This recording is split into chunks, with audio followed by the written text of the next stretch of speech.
ఎద్దులో ఉన్న జీవుడు మహాత్ముడైన తులసీదాస్ గారిని గుర్తించాడు.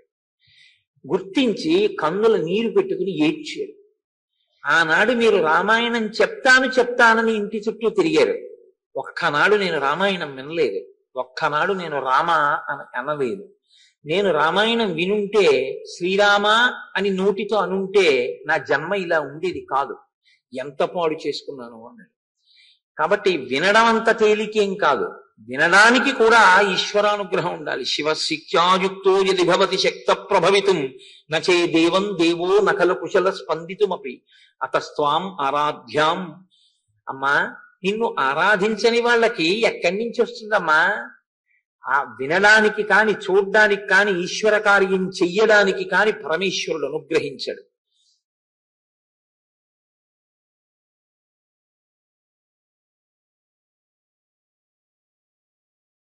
సీతమ్మ తల్లి హనుమని శుభప్రదంగా మంగళప్రదంగా తన ప్రయాణాన్ని ప్రారంభం చేయవలసిందిగా ఆశీర్వదించి పంపించినటువంటి సందర్భం దగ్గర పూర్తి చేసి ఉన్నాను. ఆయన అక్కడ సీతమ్మ తల్లి యొక్క దర్శనం పూర్తయిన తరువాత ఉత్తర దిక్కుగా తన ప్రయాణాన్ని ప్రారంభం చేస్తున్నాడు.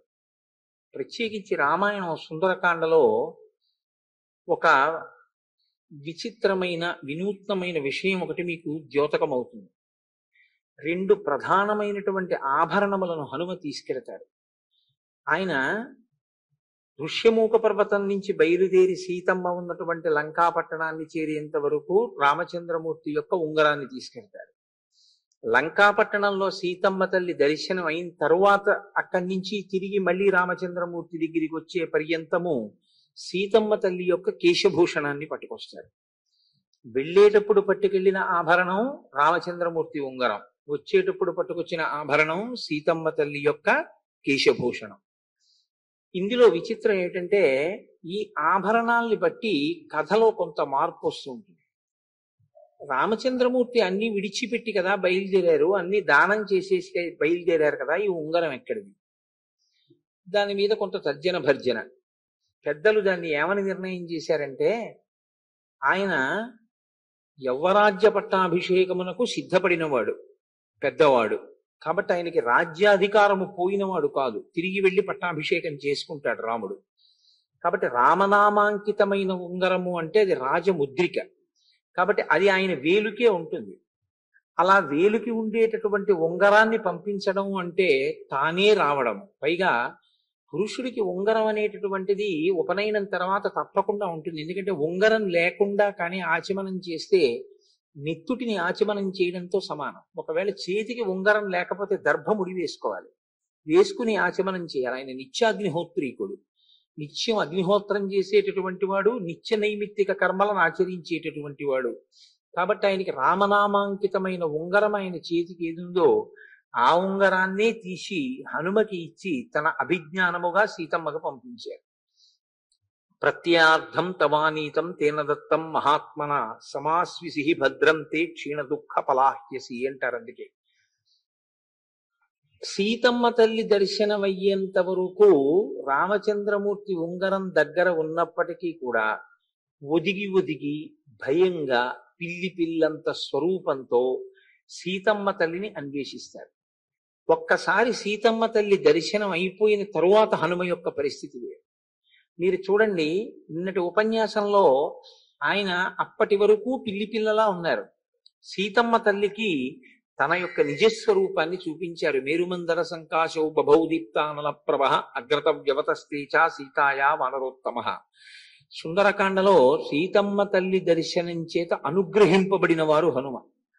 ఆయన ఆత్మస్వరూపమును అనుభవములోనికి తెచ్చుకున్నవారు. కొద్దిగా అర్థమయ్యే మాటలో అనాలి అంటే ఆత్మదర్శనమైనటువంటి యోగి. కాబట్టి ఇప్పుడు యోగి యొక్క పరిస్థితి ఎలా ఉంటుందంటే అద్వైత స్థితిని పొంది ఉంటాడు. అద్వైత స్థితి అంటే 2 లేవన్న భావన యందు నిలబడి ఉంటాడు. ఉన్నదొక్కటే పదార్థం. శంకర భగవత్పాదులు దేన్ని ప్రచారం చేశారో అటువంటి అద్వైత స్థితి. ఈ అద్వైత స్థితిని చేరుకున్న యోగికి నిర్భయత్వం ఉంటుంది. ఆ నిర్భయత్వమును పొందడం ఒకెత్తు, నిర్భయత్వముతో పాటుగా ఆయన పరాక్రమమును ఆవిష్కరించాలనేటటువంటి ఆలోచన వైపుకి దృష్టికోణం మరలడానికి కారణం శాక్తేయమైనటువంటి ఆభరణం ఆయన చేతిలోకి వచ్చింది. ఇప్పుడు అమ్మవారి ఆభరణం అది. అమ్మవారిని శక్తి స్వరూపంగా చెప్తాం. శక్తి ఎప్పుడు కదులుతుంది, కదిలితే శక్తి, కదలిక లాగిపోతే శివుడు. అందుకే శివుడు అంటే తనలో తాను రమిస్తూ ఉంటాడు, ఆత్మానందం. శక్తి అలా ఆగిపోతే ఇంక శక్తి అనరు. ఈ మైక్ పనిచేయడం మానేసింది అనుకోండి, కరెంటు పోయిందంటాం. ఫ్యాన్ పనిచేయకపోతే కరెంటు పోయిందంటాం. ఒక ప్రవాహం ప్రవహించకపోతే ఆ కాలవ ఎండిపోయిందంటాం. ఎప్పుడు సంతతము కదులుతూ ఉండేది ఏదో దానికి శక్తి అని పేరు. కదలిక చేత ప్రయోజనమునిస్తే శక్తి, కదలకుండా తనలో తాను ఆనందించి రమిస్తే శివుడు. ఇప్పుడు కదిలేటటువంటి స్వభావమును బాగా ఉద్దీపింపచేయగలిగినటువంటి ఆభరణం. ఎందుకంటే అది అమ్మవారి ఆభరణం. ఆ ఆభరణాన్ని చేతపుచ్చుకున్నప్పుడు దాని ప్రభావం హనుమ మీద ఉంటుంది. కాబట్టి ఇప్పుడు ఆయన ఆలోచన క్రమంలో ఒక మార్పు వచ్చింది. ఆయన అన్నారు, త్రీనుపాయానతిక్రమ్య చతుర్దమిహమిజ్యతే అన్నారు. అల్పశేషమిదం కార్యం దృష్టేయమసితేక్షణ. నేను సీతమ్మ తల్లి యొక్క దర్శనాన్ని పొందాను, దర్శనాన్ని చేశాను అనరు. ఎందుకంటే ఆయన దర్శనం చేశారా, అమ్మవారి దర్శనం ఇచ్చారా?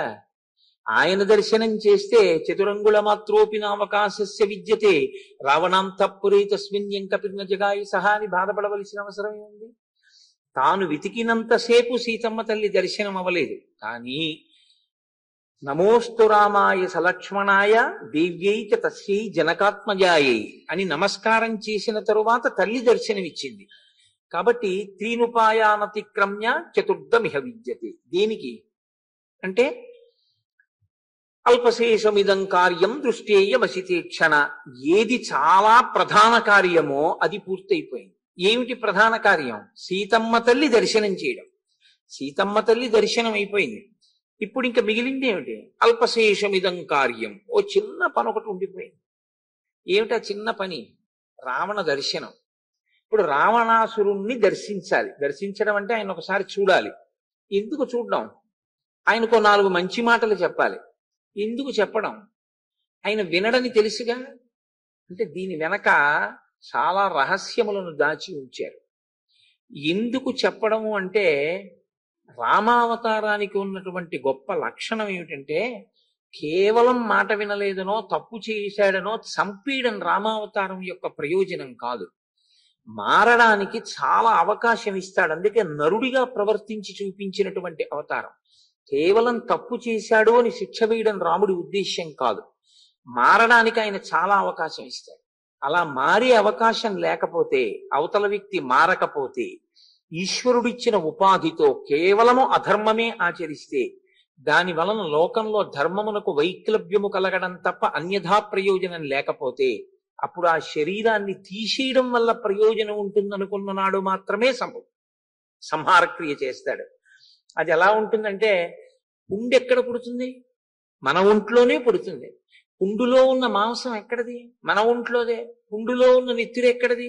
మన ఒంట్లోదే. పుండు ఈ శరీరంలోనే పుట్టి ఈ శరీరంలోనే పెరుగుతున్నా పుండు ఈ శరీరంలో అంతర్భాగం కాబట్టి దాన్ని ఉంచుకుందామని ఎవరైనా అనుకుంటారా? దాన్ని తీసేద్దాం అనుకుంటాడు. ఆ పుండు మానలేదనుకోండి, వైద్యుడు శస్త్రచికిత్స చేసి తీసేస్తాడు. ఇప్పుడు కత్తి పట్టుకుని పుండు చెక్కేస్తే వైద్యుడు ఆయన హింస చేశాడని మీరు అంటారా? అనరు. ఆ పుండు తీసేయడం వల్ల శరీరము రక్షింపబడుతుంది. ఈ జగత్తంతా కూడా శరీరమే ఈశ్వరుడికి. అటువంటి శరీరాన్ని పాడు చేసేటటువంటి పరిస్థితిలో ఉన్నవాళ్ళు రాక్షసోద్రేకము కలిగినటువంటి వారు. కాబట్టి ఇప్పుడు ఆ పుండు తీసేయడం ఎటువంటిదో రాక్షస సంహారం ఇక తప్పనిసరి పరిస్థితుల్లో చెయ్యడం కూడా అటువంటిది. కాబట్టి ఇప్పుడు రామ హృదయం తెలియడం అంటే ఏమిటి? రామకింకరుడు అంటే ఏమిటి? ఇది నిన్న ఆవిడ చేసిన సౌందర్యోపాసన. ఏది చెప్పు రాముడంటే ఏమిటో? నీకేమర్థమైందో చెప్పు. పగతిర్ వానరాణాంచ నరాణాంచ. మీరు నరులు వానరులు ఎలా కలుసుకున్నారు? కథమాసీత్ సమాగమ యాని రామస్య లింగాని లక్ష్మణస్య చ వానర. రాముడు ఎలా ఉంటాడు, లక్ష్మణుడు ఎలా ఉంటాడు చెప్పు అంటే ఆయన ఈ దేనితో మొదలు పెట్టారు? రామ కమలపత్రాక్ష. ఆయన కమలపత్రముల వంటి కన్నులు కలిగినటువంటి వాడు, సర్వభూత హితేరత, ఆయన అన్ని భూతములు ఆయన్ని చూసి సంతోషిస్తాయన్నాడు. అంత ఉపాసన చేసినటువంటి వ్యక్తికి ఆయన లక్షణాలే రావద్దు? ఆయన లక్షణాలే వస్తే రాముడు ఎలా ప్రవర్తిస్తాడో అలా ప్రవర్తించాడు. ఇప్పుడు రాముడు ఎలా ముందు అవతల వాణ్ణి మార్చే ప్రయత్నం చేస్తాడో అలా తాను తన కర్తవ్యాన్ని నిర్వహించాలి. తన కర్తవ్యం నిర్వహించిన తర్వాత వినలేదు, మరణానికి సిద్ధపడ్డాడని గుర్తు. సీతమ్మ నిన్ననే చెప్పింది, అనల నాతో చెప్పింది, తోడ పుట్టిన విభీషణుడే చెప్పినా ఆయన మారలేదు, కాబట్టి మారతాడని నాకు నమ్మకం లేదు. మీరు సుందరకాండలో శ్రీరామాయణంలో దీన్ని బాగా గమనించవలసి ఉంటుంది. రావణుడు పాడైపోవడానికి కారణమేమి అని మీరు అడిగారు అనుకోండి, ఒక్క కారణానికే రావణుడు చచ్చిపోయాడు. ఒకరు చెప్పినది వినడు. ఎంతమంది చెప్పారంటే రావణుడికి ఒక్కటే మాట చెప్పారు, సీతమ్మని ఇచ్చేయి. ఇది ఎక్కడ మొదలైంది? కళత్రాణిచ సౌమ్యాని మిత్రవర్గం స్తథైవ చ యదీచ్ఛసి చిరం భోక్తం ఆకృధారామ విప్రియం. అరణ్యకాండలో మారీచుడు మొదలు పెట్టాడు. పాడైపోతావు, నా మాట విను. సులభాహ పురుషా రాజన్ సతతం ప్రియవాదిన అప్రియస్యతు పథ్యస్య వక్తా శ్రోతా చ దుర్లభ. మంచి చెప్పేవాడు ఉంటాడు, వినేవాడు ఉండడు.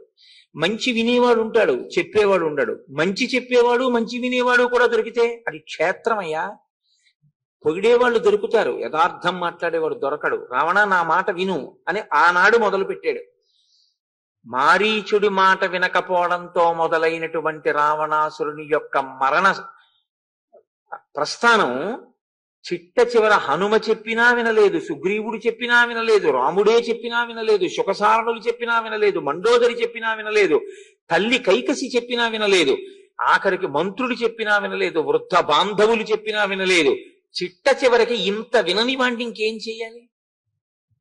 ఆ శరీరాన్ని తీసేయడం వినా ఈశ్వరుడికి ఇంకో మార్గం లేదు. అందుకే సంహార ప్రక్రియని ఎన్నడూ కూడా ఈశ్వరుడి యొక్క క్రౌర్యముగా చూడకూడదు అని చెప్తుంది శాస్త్రం. సంహార ప్రక్రియ ఎన్నడూ ఈశ్వరుని యొక్క వ్యగ్రతతో కూడిన చేష్టితము కాదు, తప్పనిసరి పరిస్థితుల్లో చేస్తాడు. అయితే మీరు నన్ను ఇక్కడ ఒక ప్రశ్న అడగచ్చు, మరి పుణ్యాత్ముడు ఎందుకు శరీరం పోగొట్టుకుంటున్నాడు అని మీరు నన్ను అడగచ్చు. ఎంత పుణ్యాత్ముడైనా, ఎంత శాస్త్రం తెలుసున్నవాడైనా, ఎంత అనుష్ఠానం తెలుసున్నవాడైనా ఇక ఈ శరీరము సహకరించని స్థితి ఒకటి వస్తుంది కాలంలో. పరిణామశీలము శరీరములు, ఇది జర్జరీభూతం అయిపోతుంది, దీనికి వృద్ధాప్యం వచ్చేస్తుంది. ఆచమనం చేయవే, చేయలేదు. ఈ చేతి ఉద్ధరిని ఇలా పట్టుకోవే అంటే ఇలా అంటుంది, ఈ చేతిని ఇలా పట్టవే అంటే ఇది ఇలా అంటుంది. ఈ కళ్ళజోడు పెట్టుకున్నా పాతయో తెలియదు, వాయో తెలియదు, సాయో తెలియదు, నాయో తెలియదు. ఆయన ఒకటి చెప్తాడు, ఈయనకు ఒకట్లా వినపడుతుంది. అప్పటి వరకు అన్ని ధారణలో ఉండేవి. ఇప్పుడు ఓం కేశవాయి స్వాహ అన్న తర్వాత నారాయణాయి స్వాహ జ్ఞాపకం రాదు, ముక్కుకి వాసన తెలియదు, పరాకు పడతాడు, ఒక పదార్థానికి ఒక పదార్థం ముట్టుకుంటాడు. ఇప్పుడు ఆయన ఇంకా వైభవాన్ని పొందాలి అంటే ఈశ్వరుడు ఆయనకి మళ్ళీ ఒక కొత్త శరీరాన్ని ఇవ్వాలి. పుణ్యం చేసుకున్నవాడు పాడైపోయేది ఏమి ఉండదు. ఈ జీవుణ్ణి విడిపించి మళ్ళీ ఒక పండితోత్తముడు, పండితోత్తముడు అంటే నా ఉద్దేశం బాగా పద్యాలు చెప్పడమును బాగా ఉపన్యాసాలు చెప్పడం కాదు. పండితోత్తం, పండాహ అంటే జ్ఞానం. ఈశ్వరుని యందు చెక్కు చెదరనటువంటి భక్తి ప్రపత్తులు కలిగిన వాడై, అంటే పోతన గారి లాంటి మహానుభావుడికి సహజ పండితుడిని పేరు. అలా అనుష్ఠించగలిగినటువంటి ధర్మము తెలుసున్నటువంటి వాడి కడుపున పుడతాడు. పుడితే వచ్చే ప్రయోజనం ఏమిటి? ఇంకా కొత్తగా ఆయన ఏం వెతుక్కోక్కర్లేదు గురువు గారిని. తండ్రి సహజంగా గురువు, ఎందుకంటే గాయత్రి ఉపదేశం చేస్తాడు. అటువంటి తండ్రి అంతటి ప్రాజ్ఞుడై కంటి ముందు తిరుగుతుంటే, ఆయన అన్నిటినీ చేస్తుంటే కొడుకు అందుకుంటాడు, ఆ జన్మలో తరిస్తాడు. కాబట్టి ఇప్పుడు పుణ్యాత్ముడు శరీరం మారినా ఈశ్వరానుగ్రహమే, పాపాత్ముడి యొక్క శరీరాన్ని ఈశ్వరుడు పడగొట్టినా ఈశ్వరానుగ్రహమే తప్ప లయమన్న మాటని, సంహార ప్రక్రియని ఎన్నడూ కూడా తమోగుణ భూయిష్టమైన చేష్టితమన్న ప్రక్రియగా ఎప్పుడూ చెప్పకూడదు.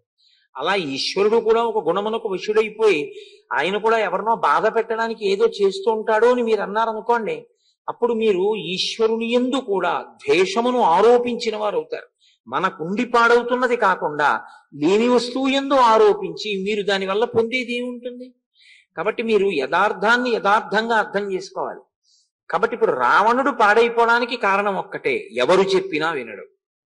మహాభారతంలో దుర్యోధనుడు కూడా ఇదే చెప్తాడు. మునులు వచ్చి చెప్తే అన్నీ వింటాడు. వినంటాడు, నా ప్రారంధం ఏమిటో అన్నీ వింటాను, కానీ మీరు చెప్పినవేవి నాకు చెయ్యాలనిపించదంటాడు.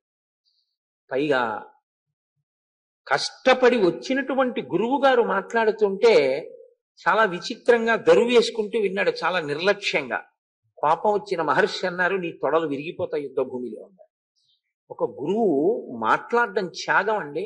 భగవాన్ రమణుల్ని కొంతమంది వెళ్ళి అడిగారు, మీరెక్కడికి వెళ్ళరు, అరుణాచలం కొండ మీద కూర్చుంటారు, మీరు మాట్లాడతారని నమ్మకం కూడా ఉండదు, మౌనమే మీ స్వరూపం, మీరు ఎప్పుడైనా నోరు విప్పుతారు, ఎప్పుడో ఒక్కసారి నోరు విప్పి మాట్లాడతారు.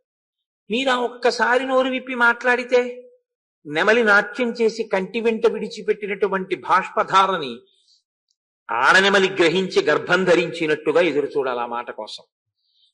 ఆ మాట మీరు మాట్లాడినప్పుడు మేము ఉండొచ్చు, ఉండకపోవచ్చు, ఏమిటి ఉపయోగం మీరు ఉండడం వల్ల అని అడిగారు. ఎవరికి మీరేం చెప్పరుగా, ఏమిటి ఉపయోగం అని అడిగారు. రమణులు కోపగించలేదు. ఆయన అన్నారు, గురువు శరీరంలో ఉండడం శిష్యుడికి ఉపయోగం. ఎందుకంటే గురువుకి తెలుసు తాను శరీరం కాదని. గురువు శరీరం విడిచిపెట్టేయడానికి సిద్ధంగా ఉంటాడు. ఎందుకు విడిచిపెట్టేస్తాడు అంటే, తను తొడుక్కున్న చొక్కా, ఈ లాల్చీ ఉంది, ఈ లాల్చీతో నా ప్రాణం పోయే వరకు నేను ఉంటానా? ఉపన్యాసం అయి ఇంటికి వెళ్ళగానే లాల్చీ విప్పి అవతల పారేస్తాను, స్నానం చేస్తాను. దీని మీద నాకు వ్యామోహం ఏముంటుంది? జ్ఞానికి శరీరం మీద కూడా అంతే తక్కువ వ్యామోహం ఉంటుంది. కాబట్టి ఆయనకి శరీరము మీద వ్యామోహం లేదు, కానీ లేదని శరీరాన్ని తనంత తాను వదలకూడదు. ఆత్మహత్య మహాపాతకం. ఉన్ననాళ్ళు ఉంటుంది, ఊడిపోతే ఊడిపోతుంది. కాబట్టి దాన్ని అలా చూస్తూ ఉంటాడు. కానీ ఆయన అలా శరీరంలో ఉంటే ఎవరికి ఉపయోగం? శిష్యులకు ఉపయోగం. ఏమిటి ఉపయోగం? ఆయన ఎప్పుడప్పుడు మాట్లాడతారు, ఒక్క మాట మాట్లాడతారు చాలు. ఆ ఒక్క మాట జీవితానికి ఒక కొత్త దిశానిర్దేశాన్ని చేస్తుంది, ఒక కొత్త స్థితిని ఆవిష్కరిస్తుంది. అది ఎంత చమత్కారంగా ఉంటాయంటే, వాళ్ళు గురువు మాట్లాడేటటువంటి మాటలు చాలా ఆశ్చర్యజనకంగా ఉంటాయి. నేను మీతో ఒక మాట చెప్పాలి అంటే, రమణులకి శిష్యులున్న వాళ్ళు ఎవరు లేరు యథార్థానికి. కానీ అందరికన్నా ముందొచ్చిన వాళ్ళు కొంతమంది, ఆ తరువాతి కాలంలో చేరిన వాళ్ళు కొంతమంది ఉన్నారు. ఆయన మధ్యాహ్నం భోజనం చేసిన తర్వాత 1 గంట విశ్రమించి మళ్ళీ వచ్చేవారు. అలా వచ్చే లోపల వీళ్ళు సీనియర్స్ జూనియర్స్ అని దెబ్బలాడుకోవడం మొదలుపెట్టారు. మేము ముందొచ్చిన వాళ్ళం, మీరు వెనకొచ్చిన వాళ్ళం. ఒక రోజున ఇద్దరి మధ్య గొడవ పెరిగి 2 గుంపులకి రమణులు మధ్యాహ్న భోజన విశ్రాంతి తీసుకున్న తరువాత వచ్చి కూర్చున్న తర్వాత మనం ఈ గొడవ చెప్పుకుందాం అనుకున్నారు. ఆయనకి తెలియదు, సర్వజ్ఞుడు. ఆయన లోపలికి వస్తున్నారు. ఆశ్రమం కట్టినప్పటి నుంచి కూడా ఓ కుక్క ఉండేది.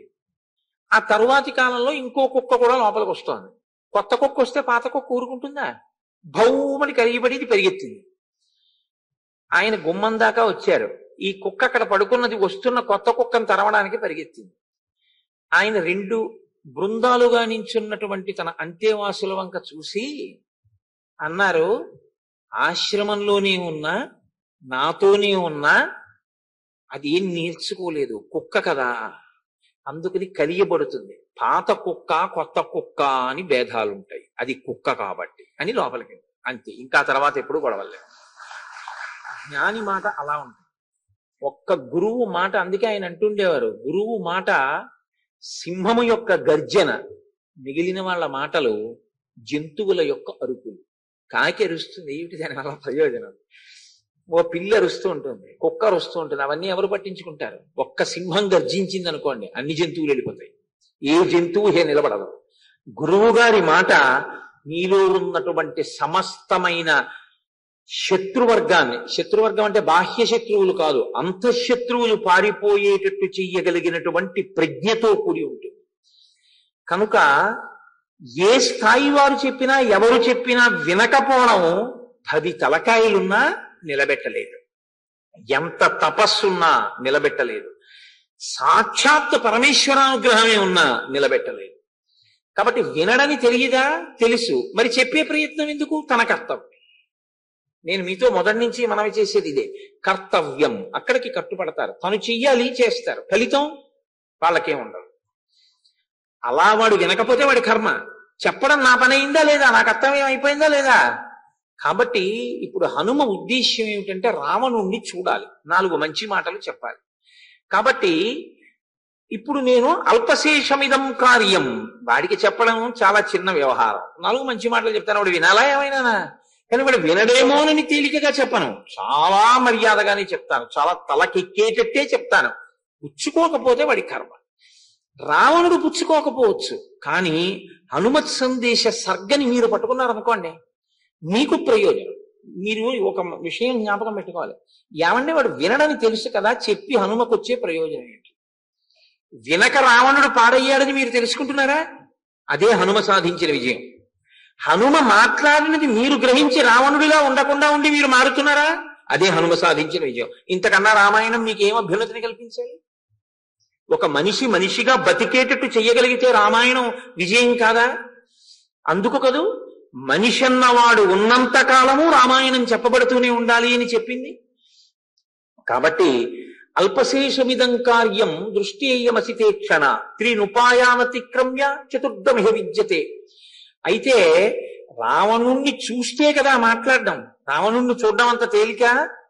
మహాగర్విష్టి, గొప్ప అహంకారం కలిగినటువంటి వాడు. వరాలు కోరుకున్నప్పుడే అసలు నేను నరవానరముల పేరే ఎత్తనన్నాడు బ్రహ్మగారితో. ఏమిరా ఎందుకెత్తావు? ఇంతమంది చంపంది నన్ను నరవానరములు చంపుతాయా? అసలు వాళ్ళ పేరు కూడా ఎత్తాను, నాకు వాళ్ళంటే అంత చులకనన్నాడు. అటువంటి వాడు ఎంతటి తేజోంశ సంభవుడైనా ఒక వానరం వచ్చింది నీతో మాట్లాడుతుందిట అంటే మాట్లాడడానికి అంగీకరిస్తాడా?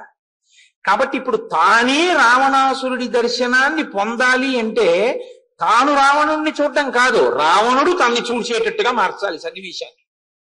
అప్పుడు తన ప్రయోజనము నెరవేరుతుంది. తాను మాట్లాడటానికి ఏమంటే నేను ఒక్క పావు గంట నీతో మాట్లాడతాను అన్నారనుకోండి హనుమ, 1 సెకను కూడా నాకు ఖాళీ లేదంటాడు. ఇదో దరిద్రం లోకంలో. మంచి మాట ఏది చెప్తే వినాలో అప్పుడే టైం లేదంటారు. తులసీదాస్ గారి జీవితంలో యథార్థంగా జరిగింది. రోజు వెళ్ళి అడిగేవారు జమీందారు గారిని, నీకు రామాయణం చెప్తాను వినవయ్యా అని. నీకంటే పాడా సాయంకాలం కాశీపట్నంలో గంగ ఒడ్డును కూర్చొని రామాయణం చెప్తుంటావు, నాకు అంత ఖాళీ లేదు, నేను ద్రవ్యార్జన చేస్తున్నాను అన్నాడు. వచ్చే ఏడాది కనపడి చూద్దాం అనేవాడు నవ్వుతూ. ప్రతి ఏడాది వెళ్ళి అడిగేవారు, రామాయణం చెప్తాను వింటావా అని. ఒక ఏడాది చాలా పరిహాసం చేసి వచ్చే ఏడాది కనపడన్నాడు. ఆ పై ఏడాది గుర్తు పెట్టుకుని మళ్ళీ వెళ్ళారు తులసీదాస్ గారు.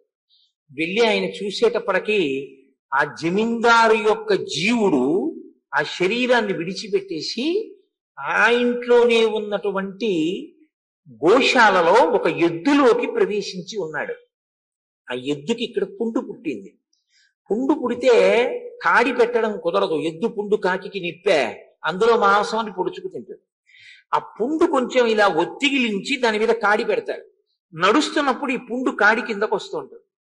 ఈ కాడి పెట్టి తోలుతున్నవాడు కొడుకు తోక మిలిపెట్టి ఆ కర్ర పెట్టి కొట్టి నడిపిస్తున్నాడు. తులసీదాస్ గారు వచ్చి, శరీరం మారింది కానీ జీవుడు వాడేగా, ఐశ్వర్య వ్యామోహంతో చచ్చిపోయావు, ఇక్కడి నుంచి అందులోకి వెళ్ళావు, నీ కొడుకే కానీ తెలియదు. తోక మిలిపెట్టి పుండు మీద కాడి పెట్టి నడిపిస్తున్నాడు. చూశావా అని చూశారు. ఎద్దులో ఉన్న జీవుడు మహాత్ముడైన తులసీదాస్ గారిని గుర్తించాడు. గుర్తించి కన్నుల నీరు పెట్టుకుని ఏడ్చాడు. ఆనాడు మీరు రామాయణం చెప్తానని ఇంటి చుట్టూ తిరిగారు, ఒక్కనాడు నేను రామాయణం వినలేదు, ఒక్కనాడు నేను రామ అనలేదు. నేను రామాయణం వినుంటే శ్రీరామ అని నోటితో అనుంటే నా జన్మ ఇలా ఉండేది కాదు, ఎంత పాడు చేసుకున్నాను అన్నాడు. కాబట్టి వినడం అంత తేలికేం కాదు, వినడానికి కూడా ఈశ్వరానుగ్రహం ఉండాలి. శివశిత్యాయుక్తో యది భవతి శక్త ప్రభవితుం నచే దేవం దేవో నకల కుశల స్పందితుమపి అతస్త్వాం ఆరాధ్యాం. అమ్మా, నిన్ను ఆరాధించని వాళ్ళకి ఎక్కడి నుంచి వస్తుందమ్మా? ఆ వినడానికి కాని, చూడ్డానికి కాని, ఈశ్వర కార్యం చెయ్యడానికి కాని పరమేశ్వరుడు అనుగ్రహించాడు. ఉంటే పూర్వపుణ్యం, దానివల్ల మాత్రమే అటువంటి అనుగ్రహం కలుగుతుంది. కాబట్టి శంకరులంతటి వారు సౌందర్యలహరి ప్రారంభ శ్లోకంలో ఇదే నిర్ధారణ చేస్తారు. కాబట్టి వినకపోవడమే కొంప ముంచేసింది. అయినా తన కర్తవ్యం తాను చేస్తారు ఈ మహానుభావుడు. మన పని అయిపోయింది, ఏదో మనం వెళ్ళిపోదాం, ఎవరికీ తెలియకుండా ఎందుకు వచ్చిన గొడవ అనుకోరు. ఆత్మదర్శనమైనటువంటి యోగికి ఉండేటటువంటి ధైర్యము మీకు హనుమ ఎందుకు కనపడుతుంది? ఆత్మదర్శనమైన యోగికి శరీర భ్రాంతి కానీ భయం కానీ ఏమీ ఉండవు. అందుకే శంకర భగవత్పాదులు శ్రీశైల పర్వతం మీద కూర్చుని కాపాలికుడు వచ్చి తలకాయ కావాలంటే తీసుకోమన్నారు. ఆ స్థితిని వాళ్ళు పొందుతారు, అద్వైత స్థితిని అద్వైత స్థితి అంటే భయరహిత స్థితి. కాబట్టి ఇప్పుడు ఆయన చతుర్థమిహ విద్యతే. ఎలా రావణుడు నన్ను చూడ్డానికి పిలవడం ఎలా? నేను మాట్లాడటం కాదు, నేను సెకను మాట్లాడతానంటే ఒప్పుకోడు. ఆయనే నన్ను ప్రశ్నలు వెయ్యాలి. ఎవరు నువ్వు, ఎక్కడి నుంచి వచ్చావు, ఎందుకు వచ్చావు, ఏం చేస్తున్నావు అని నన్ను అడగాలి. అలా నన్ను అడిగేటట్టు చెయ్యాలి, చేస్తే నేను మాట్లాడాలి. అప్పుడు వింటాడు. నేనెవరో ఎందుకు వచ్చానో తెలుసుకోవాలన్న కోరిక ఆయనకే కలగాలి, కలిగి నన్ను ప్రశ్నించాలి. అప్పుడు నేను చెప్పింది వింటాడు. అంటే ఏదో యథాలాపంగా చెప్దామని కాదు ఆయన తాపత్రయం. తను చేసేటప్పుడు త్రికరణ శుద్ధిగా చేయడం. ఇది మీరు బాగా గుర్తుపెట్టుకోండి. సుందరకాండలో మీరు చేసేటటువంటి ఏ పనైనా త్రికరణ శుద్ధిగా చెయ్యాలి. ఏ పని చేసినా యజ్ఞం కింద ఉండాలి. యజ్ఞం అని పేరు పెట్టుకోవడం కాదు. మీరు ఒక పని చేస్తున్నారు అంటే త్రికరణ శుద్ధిగా ఈశ్వరుణ్ణి నమ్మి ముందు మీరు చేస్తున్న కార్యం మీద నమ్మకంతో, ఇది ఈ ఫలితాన్ని ఇస్తుంది అన్న విశ్వాసంతో మీరు చెయ్యవలసి ఉంటుంది. కాబట్టి ఆయన అంత శ్రద్ధతోనూ చేస్తారు హనుమ చేయడం అంటే. కాబట్టి సామము పనికొస్తుందా? స్నేహంతో పిలిస్తే అలా జరుగుతుందా? దానము పనికొస్తుందా? వాడి దగ్గర లేనిది లేదు, అటువంటి వాడికి ఏమిస్తానంటే పిలిచి మాట్లాడతాడు. భేదము, ఇప్పుడు ఆయనతో ఏదైనా భేదం పెట్టుకోవడం అనేటటువంటిది ఇప్పుడు కుదిరే పనే? కుదరదు. కాబట్టి దండోపాయం, ఆయనకి ఇష్టమైంది ఏదో అది పాడు చేయడం, దాన్ని రక్షించే వాళ్ళెవరో వాళ్ళను 4 దెబ్బలు కొట్టడం. ఏమవుతుంది? తన ధర్మం తనది. చెట్లు పీకేయక్కర్లేదు, చెట్ల కొమ్మలు విరిచేస్తాను. విరిచేస్తే ఏమవుతుంది? కాపలా వాళ్ళు వచ్చి మీద పడతారు. మీద పడితే ఏమవుతుంది? నన్ను నేను రక్షించుకోవాలి కాబట్టి వాళ్ళని మట్టు పెడతాను. మట్టు పెడితే ఏమవుతుంది? ఒకళ్ళ కన్నా బలమైన వాళ్ళని ఒకళ్ళని పంపించడం మొదలెడతాడు నన్ను పట్టుకోమని. నన్ను పట్టుకోగలిగిన వాడు ఎవరు? మీకు నేను హనుమ యొక్క వైభవం ఏమిటో చెప్పాను కదా. ఆయన్ని పట్టగలిగిన అస్త్రం, ఆయన్ని కొట్టగలిగిన శస్త్రం లోకంలో లేవు. స్వచ్ఛంద మరణం వరం కలిగినటువంటి మహానుభావుడైన. కాబట్టి నన్ను పట్టగలిగిన వాడు లేడు. కాబట్టి రావణాసురుని యొక్క చాలా గొప్ప శక్తి ఏదో ఒకటి వచ్చేంత వరకు యుద్ధం చేస్తాను. చిట్ట చివర లోపలికి వెడతాను. చాలా ఉత్సుకతతో నన్ను చూస్తాడు, ప్రశ్నలు వేస్తాడు. అప్పుడు నేను చెప్పవలసిన మంచి మాటలు చెప్తాను. విన్నాడా? విన్నాడు. వినలేదా? వాడి కర్మ. కాబట్టి అల్పశేషమిదం కార్యం దృష్టేయమసితేక్షణ త్రీనుపాయానతిక్రమ్య చతుర్థమిహ విద్యతే. అయితే ప్రధాన కార్యం పూర్తయినప్పుడు అనుషంగిక కార్యం ఇలాంటిది చెయ్యొచ్చా? ఆయనే అంటారు, ప్రధాన కార్యమునకు భంగకరము కాని అనుషంగిక కార్యం ఎప్పుడైనా చెయ్యొచ్చు తప్ప అనుషంగిక కార్యమునందు దృష్టితో ప్రధాన కార్యమును భంగం చేయకూడదు ఎవరు. దీని తారతమ్యం మీరు గమనించాలి. నేను మొన్న మీకు సురేశ్వరాచార్యులు వారి దక్షిణామూర్తి స్తోత్రానికి చేసిన వార్తికం గురించి చెప్తే మీకు ఒక ఉదాహరణ చెప్పాను. భర్త మంచి చలిగాలిలో ఇంటికొచ్చి నాకు ఒక రొట్టె వేసి పెట్టు అంటే అగ్నిహోత్రం దగ్గర నిలబడి పొయ్యి మీద రొట్టె వేసేటప్పుడు పొయ్యిలో ఉన్న వేడి భార్య శరీరానికి తగిలి కొంత ఉపశాంతి పొందడం అనేటటువంటిది భర్తకి రొట్టె వేసి పెట్టి ఆయన ఆకలి తీర్చడం అన్న ప్రధాన ప్రయోజనానికి అనుషంగిక ప్రయోజనం. అనుషంగిక ప్రయోజనమైన పొయ్యి వేడి తగిలితే హాయిగా ఉంది కదా అని రొట్టె గురించి మానేస్తే రొట్టె మాడి మసి అయిపోతుంది, నీ ఒంటికి హాయిగా ఉంటుంది. చలిగాల్లో వచ్చిన భర్త చేతులు కాళ్ళు వంకర్లు తిరిగి కింద పడిపోతాడు నీరసంతో. ఎంతవరకు నువ్వు వేడిని అనుభవించాలి? రొట్టె ఎర్రగా కాలే వరకే. రొట్టె ఎర్రగా కాలిన తర్వాత కట్టెల కిందకి లాగేయాలి. ఆ రొట్టె భర్తకి పెట్టడం ప్రధానం. అప్పటి వరకు వేడి తగలడం అనుషంగిక ప్రయోజనం. ప్రధాన ప్రయోజనానికి భంగం కానంతసేపు అనుషంగిక ప్రయోజనాన్ని అనుభవించవచ్చు.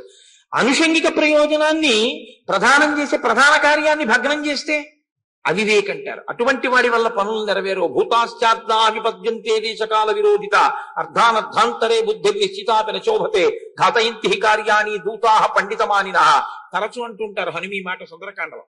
కాబట్టి అలా ఉండకూడదు, బాగా ఆలోచించి చెయ్యాలి. కాబట్టి నేను ప్రధాన కార్యం ఏదో దానికి భంగపాటు కాని అనుషంగిక కార్యం చేస్తాను. ఏమిటి ఇప్పుడు అనుషంగిక కార్యం?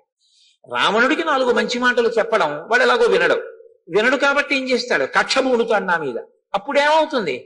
మళ్ళీ యుద్ధం వస్తుంది. నాకు వస్తే ఏమవుతుంది, అసలు వీళ్ళ బలాబలాలు ఎంతో, వీళ్ళ దుర్గాలు ఎలా ఉంటాయో, కోటలు ఎలా ఉంటాయో, లంక ఎలా ఉంటుందో చూస్తాను. రాత్రి కదా అన్వేషించాను, పగటిపూట చూడలేదుగా, చూస్తాను. ఇందులో నాకు క్లేశం కలిగితే, రామకార్యంలో నాకు క్లేశం కలిగినా నాకు ధన్యతే. ఇది ఎంత గొప్ప మాటో చూడండి. కాబట్టి నేనిప్పుడు ఈ పని చేస్తానన్నారు. అంతే.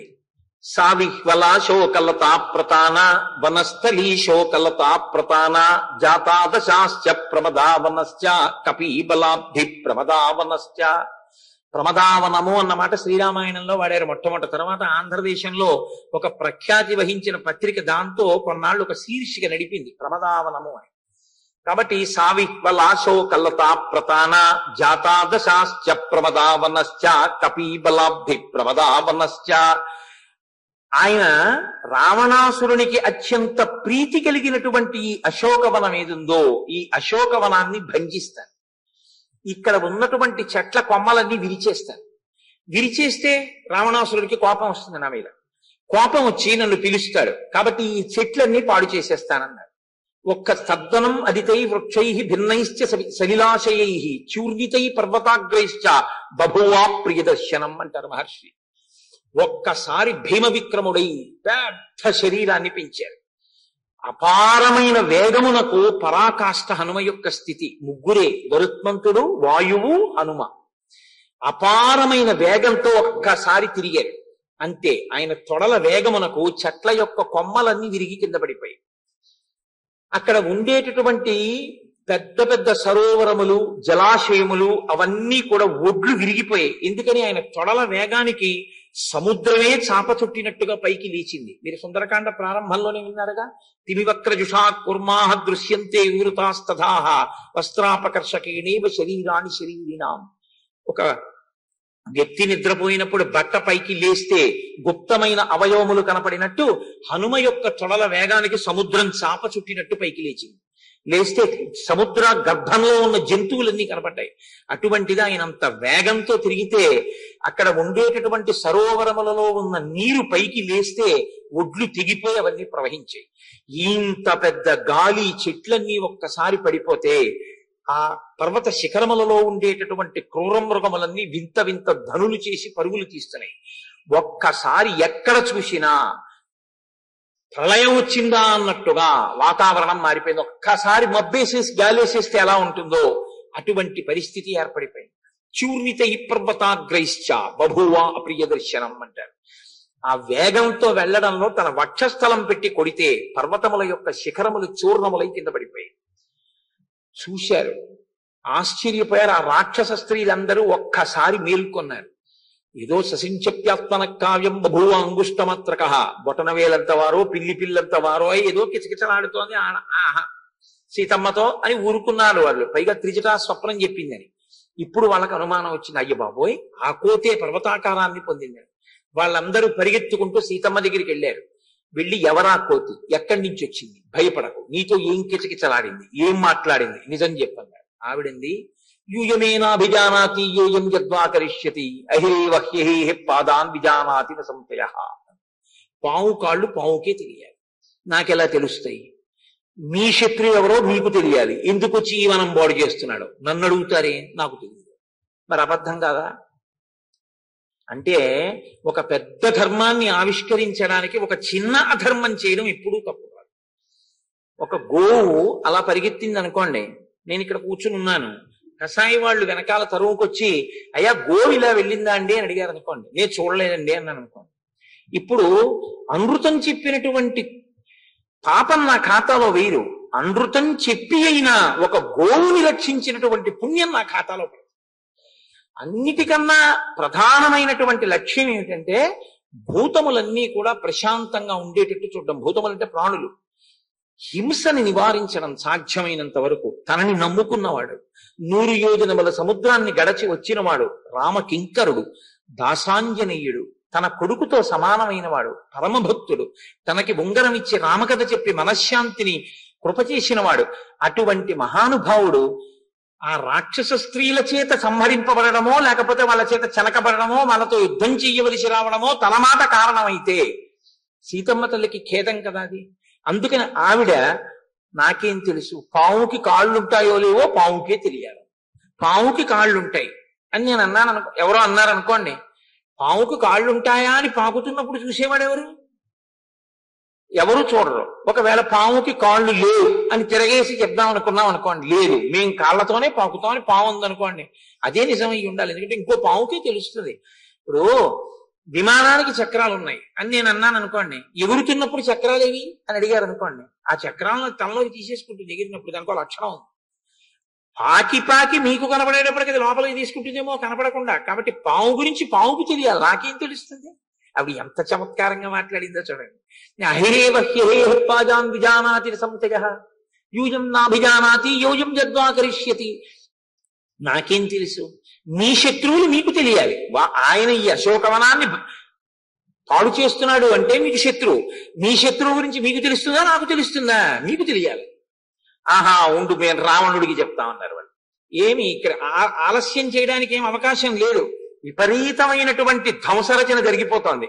కాబట్టి వీళ్ళందరూ పరిగెత్తుకుంటూ రావణుడి దగ్గరికి వెళ్ళారు. వెళ్ళి ఆయనతో సరే చెప్పేటప్పుడు 2 మాటలను వాళ్ళు ప్రత్యేకంగా కలిపి చెప్పారు. నీ మనసు బాధపడేటటువంటి పని జరిగింది అని. ఏం జరిగిందన్నాడు.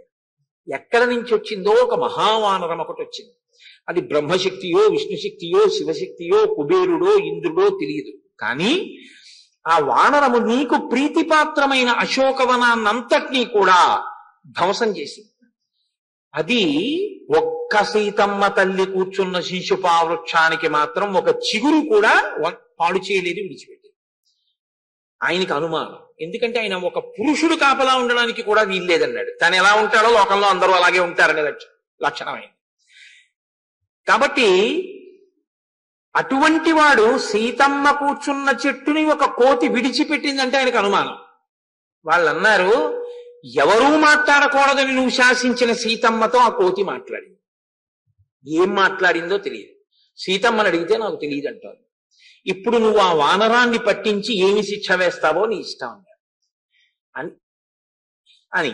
ఇప్పుడు మీరు జ్వాల వెలిగించారనుకోండి, మీరు సంధ్యావందనానికి ముందే నీతిలో ఒత్తేసేసి సంధ్యావందనం చేసి ఆదిత్య హృదయం చేసి అప్పుడు మీరు దాన్ని వెలిగించారనుకోండి, వెలిగిస్తే అదేమవుతుంది? వెలిగేటప్పుడు పెద్ద జ్వాల వచ్చి నీతి బిందువు అగ్నిహోత్రంతో కలిసి కింద పడుతుంది 2-3 పర్యాయాలు. నీతి బిందువు జ్వాలతోటే కింద పడుతుంది. మీరు చూసి ఉంటారు, దీపాల్లోంచి పడుతూ ఉంటుంది. అలాగే ప్రత్యేకించి కాగడాలు పట్టుకుని వెడుతూ ఉంటారు ఈశ్వరుడి ముందు. కాగడాలు పట్టుకుని వెళ్ళేటప్పుడు కాగడాలకి ముందే తైలం పోసి సిద్ధం చేస్తారు. అవి పట్టుకోవడం ఒక పెద్ద కళ, చాలా జాగ్రత్త. కాగడా పట్టుకునేవాడు మాత్రం ఎప్పుడూ వెనక్కి చూడకూడదు ఈశ్వరుడి వంక. కాగడా పట్టుకునేవాడు ఈశ్వరుడి వంక చూస్తే ఉపద్రవం వస్తుంది. ఎందుకో తెలుసా అండి? అందరూ అదే పనిలో ఉంటారు. ముందు కాగడా పట్టుకుని ఎడుతుంటాడు, ఈయన వెనక్కి తిరిగి చూస్తూ నడిచేశాడు అనుకోండి. ఇంకో ఆయన ఈశ్వరుణ్ణే చూస్తూ నించుని ఉన్నాడు అనుకోండి, ఆయనకి దృష్టి లేదు, ఎందుకంటే ఆయన ఈశ్వరుణ్ణి చూస్తున్నాడు. ఈయన కాగడా వెళ్ళి ఆయన కంఠానికో ఆయన ముఖానికో తగులుతుంది. అందుకే కాగడా పట్టుకుని ఈశ్వరుడి ముందు వెళ్ళేవాడికి ఎప్పుడు ఏ పరాకు చెప్పాలో తెలుసా అండి? ఎప్పుడూ నువ్వు ఆగకు, వెనక్కి చూడకు. అందుకే ఊరిరిగింపు గురించి తెలుసున్న పెద్దలు ఏం చేస్తారంటే, కాగడా ఎవడు పట్టుకున్నాడో వాడి పక్కన నడుస్తారు. మొన్న సీతారామ కళ్యాణంలో కాగడా పట్టుకుని వచ్చారు ఎవరో, నేను ఆయనతోనే వెళ్ళా.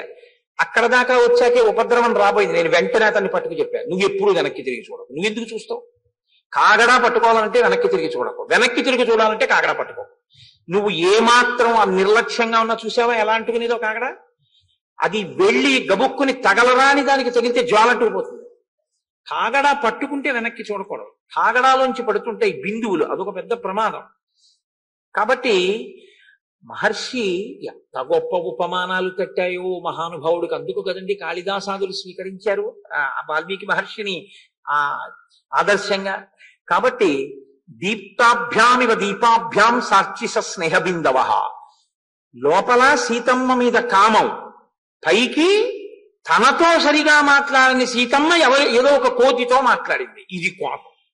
ఈ రెండూ కలిపి ఆజ్యధార, ఆజ్య బిందువు, నీతి బిందువు, అగ్నిహోత్రము కలిసి పడ్డట్టుగా ఆయన కంటి వెంట క్రోధంతో నీటి బిందువులు చుక్కలు పడ్డాయి. అంత కోపం వచ్చింది. ఒక వానరాన్ని పట్టడానికి. అది హనుమ కాబట్టి సరిపోయింది. ఇదే రాముడికి రావణుడికి ఉండే తేడా. ఎంత కోపమును ప్రదర్శించాలో అంత కోపమునకు తగిన శిక్షను రాముడు వాడతాడు. ప్రతి చిన్న విషయానికి విపరీతమైన కోపాన్ని తెచ్చుకోవడం అలవాటైంది అనుకోండి, యుక్తాయుక్త విచక్షణ లేని శిక్ష వేసేస్తారు, లేనిపోని గొడవలు తెచ్చుకుంటారు. ఎక్కడ ఎంత కోపం అవసరమో అంత కోపమే తెచ్చుకోవాలి. అప్పుడే ఆ కోపానికి తగిన శిక్ష మీరు వేయగలుగుతారు. లేకపోతే ఉపద్రవాలు వస్తాయి. చిన్నమాటికి పెద్ద శిక్ష, పెద్దమాటికి చిన్న శిక్ష వేసి కూర్చుంటారు. కాబట్టి ఇప్పుడు ఆయన అన్నాడు 80,000 మంది కింకరుల మూకని పిలిచాడు. మీరు 80,000 మంది వెళ్ళి ఆ వానరాన్ని సంహరించండి అన్నాడు. అంటే ఇప్పుడు ఆయన ఉద్దేశ్యం ఏంటంటే చాలా తేలిగ్గా చంపేస్తారు. అంటే ఆయన కోరిక ఏమిటంటే వెళ్ళగానే వీళ్ళందరూ 80,000 మంది శూలాలు విసిరితే ఉత్తర క్షణం ఆ కోతి కింద పడిపోతుంది. అంటే మనసులో అంత క్రౌర్యం. సీతమ్మ మాట్లాడింది, సీతమ్మతో మాట్లాడాడు. ఇప్పుడు 80,000 మంది కింకరులు వెళ్ళారు. స్వామి ఒక తోరణం ఎక్కి కూర్చొని ఉన్నారు. దీన్ని జయమంత్రం అంటారు. ఆనాటి నుంచి ఈనాటి వరకు ఎంతమంది పెద్దలు ఈ జయమంత్రాన్ని ఉపాసన చేసి జీవితంలో ధన్యత పొందారు. ఆయన దాని మీద కూర్చుని చెప్తున్నారు, మీతో నేను మనవి చేశానుగా, ఆత్మదర్శనమైన యోగికి నిర్భయ స్థితి, ఇక భయం ఉండదు. ఇప్పటి వరకు తానెవరో తెలియనివ్వరు. ఇప్పటి వరకు మాత్రం సూర్యే చాస్తం గతే రాత్రో దేహం సంక్షిప్య మారుతి వృషదంశకమాత్ర సన్ బభూవా అద్భుత దర్శన, పిల్లంత వారై ఉంటారు. కానీ ఇప్పుడు మాత్రం ఒక్కసారి సీతామాత దర్శనం అయిపోతే ఎవరో అడగడం కాదు, తను చెప్తున్నారు. జయత్యతి బలో రామో లక్ష్మణశ్చ మహాబల రాజాదీతి సుగ్రీవో రాఘవేనాభిపాలిత దాసోహం కోసలేంద్రస్య రామస్యాక్లిష్ట కర్మణ హనుమాన్ శత్రు సైన్యానాం నిహంతా మారుతత్మజ రావణ సహస్రం మే యుద్ధే ప్రతిఫలం భవేత్ శిలాభిస్తు ప్రహరత పాదపైశ్చ సహస్రశ అర్ధయిత్వా పురీం లంకాం అభివర్జిత మైథిలీం సమృద్ధార్థో గమిష్యామి విశతాం సర్వరక్షసాం అన్నారు. దీన్నే జయమంత్రం అంటారు. జయత్యతి బలో రామో లక్ష్మణశ్చ మహాబల రాజాదీతి సుగ్రీవో రాఘవేనాభిపాలిత. రామచంద్రమూర్తి పరాక్రమంతో జయంతో శోభిల్లుతున్నారు. ఆయన సోదరుడైనటువంటి లక్ష్మణమూర్తి కూడా పరాక్రమంతో ప్రకాశిస్తున్నాడు. రామలక్ష్మణుల యొక్క అండదండలు కలిగినటువంటి నా ప్రభువు సుగ్రీవుడు విజయంతో శోభిస్తున్నాడు. నేను దాసోహం కోసలేంద్రస్య రామస్య అక్లిష్ట కర్మణ, ఎటువంటి కార్యాన్నైనా అవలీలగా చెయ్యగలిగినటువంటి సమర్థత ప్రకాశించినటువంటి రామచంద్రమూర్తి యొక్క కింకరుణ్ణి నేను ఆయన దాసానదాసుణ్ణి. దాసోహం కోసలేంద్రస్య రామస్య ఆక్లిష్ట కర్మణ హనుమాన్ శత్రు సైన్యానాం నిహంతా మారుతత్మజ. నా పేరు హనుమ, నేను వాయుపుత్రుణ్ణి. శత్రు సైన్యములను సంహరించడంలో నాకు నేనే చాటి. కాబట్టి నిహంతా మారుతత్మజ రావణ సహస్రం మే యుద్ధే ప్రతిఫలం భవేత్. 1000 మంది రావణాసురులు వచ్చి కూర్చున్నా సరే ఒక పురుగుని చంపినట్టు చంపేస్తాను.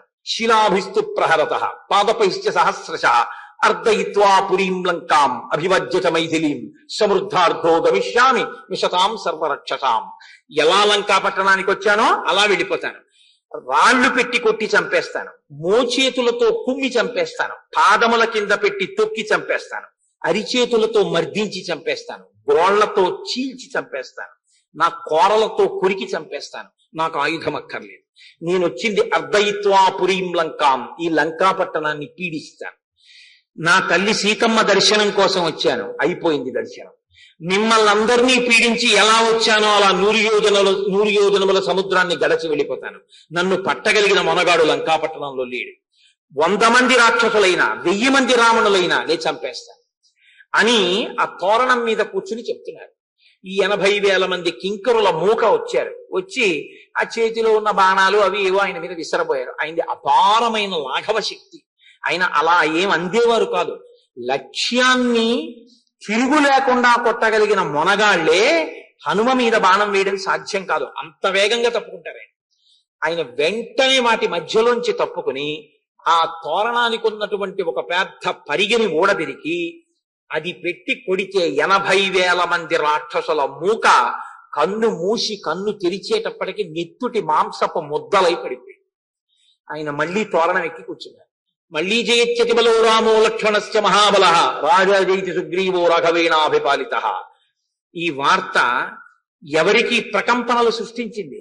రావణుడికి. పరిగెత్తుకుంటూ రావణుడి దగ్గరికి వెళ్ళారు. 80,000 మంది కింకరుల మూక మడిసిపోయింది.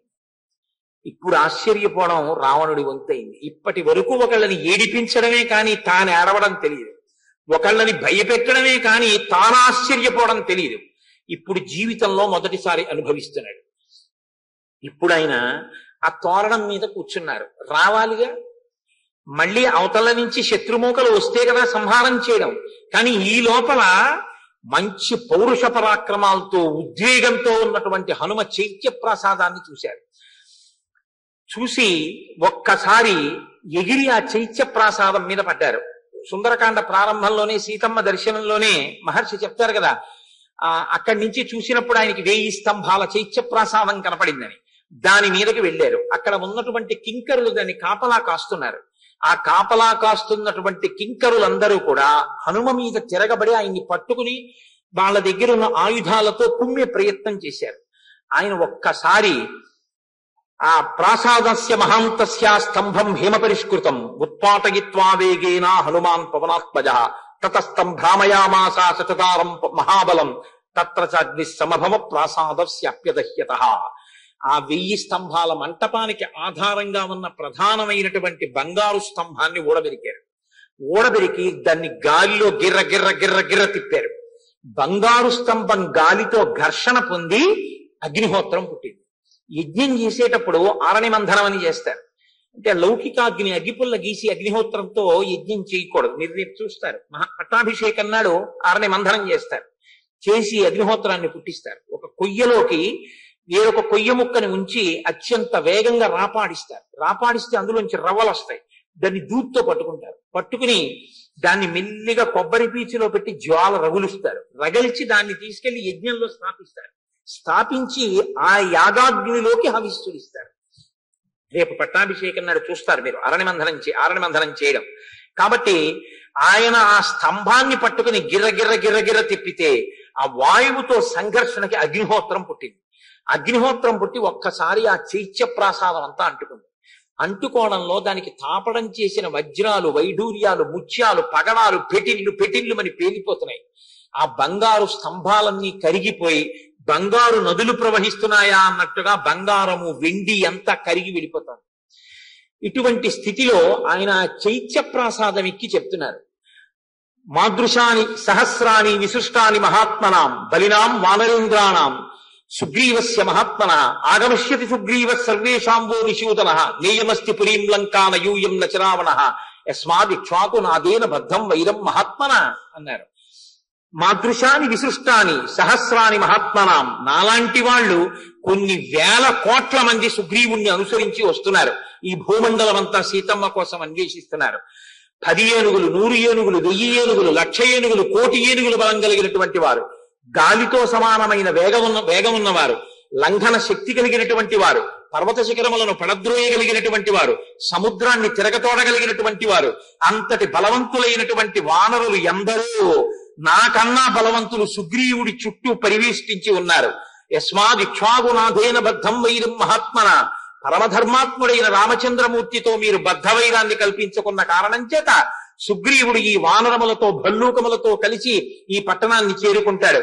రామలక్ష్మణులతో కలిసినటువంటి సుగ్రీవుడు సముద్రాన్ని దాటి లంకాపట్టణంలోకి ప్రవేశించి బాణములను విడిచిపెడితే ఈ లంకాపట్టణం అంతా రామచంద్రమూర్తి యొక్క బాణ పరంపరల యందు కాలి ధ్వంసమైపోతుంది. ఈ లంక ఉండదు, మీరు ఉండరు, రావణుడు ఉండడు. యోగి నోటి మాట ఎక్కడికి పోతుందండి? ఆయనన్న మాట సత్యం అవుతుంది, సత్యాన్ని ఆయన అండం కాదు. కాబట్టి నయూయం నచరాక్షస నేయమస్తి పురీం లంక, లంక ఉండదు, మీరుండరు, రావణుడు ఉండడు. ఈ మాట చెప్పారు. విన్నాడు రావణాసురుడు. 80,000 మంది కింకరుల మూక మడిసిపోయాడు. జంబుమాలి అని ప్రహస్తుడైన ప్రధానమంత్రి, ఆ ప్రధానమంత్రి కుమారుడైనటువంటి జంబుమాలి పెద్ద పెద్ద కోరలతో ఉండేటటువంటి గొప్ప యోధుడు. ఆయన్ని వెళ్లి యుద్ధం చేయమన్నాడు. ఆ జంబుమాలి వెంటనే ఎప్పుడెప్పుడు అవకాశం దొరుకుతుందా అని ఎదురు చూస్తున్నవాడిలా గాడిదలు పూంచిన రథం ఎక్కి హనుమ మీద యుద్ధానికి వచ్చారు. ఈలోగా తోరణం మీద కూర్చుని మళ్లీ చెప్తున్నారు జయమంత్రం.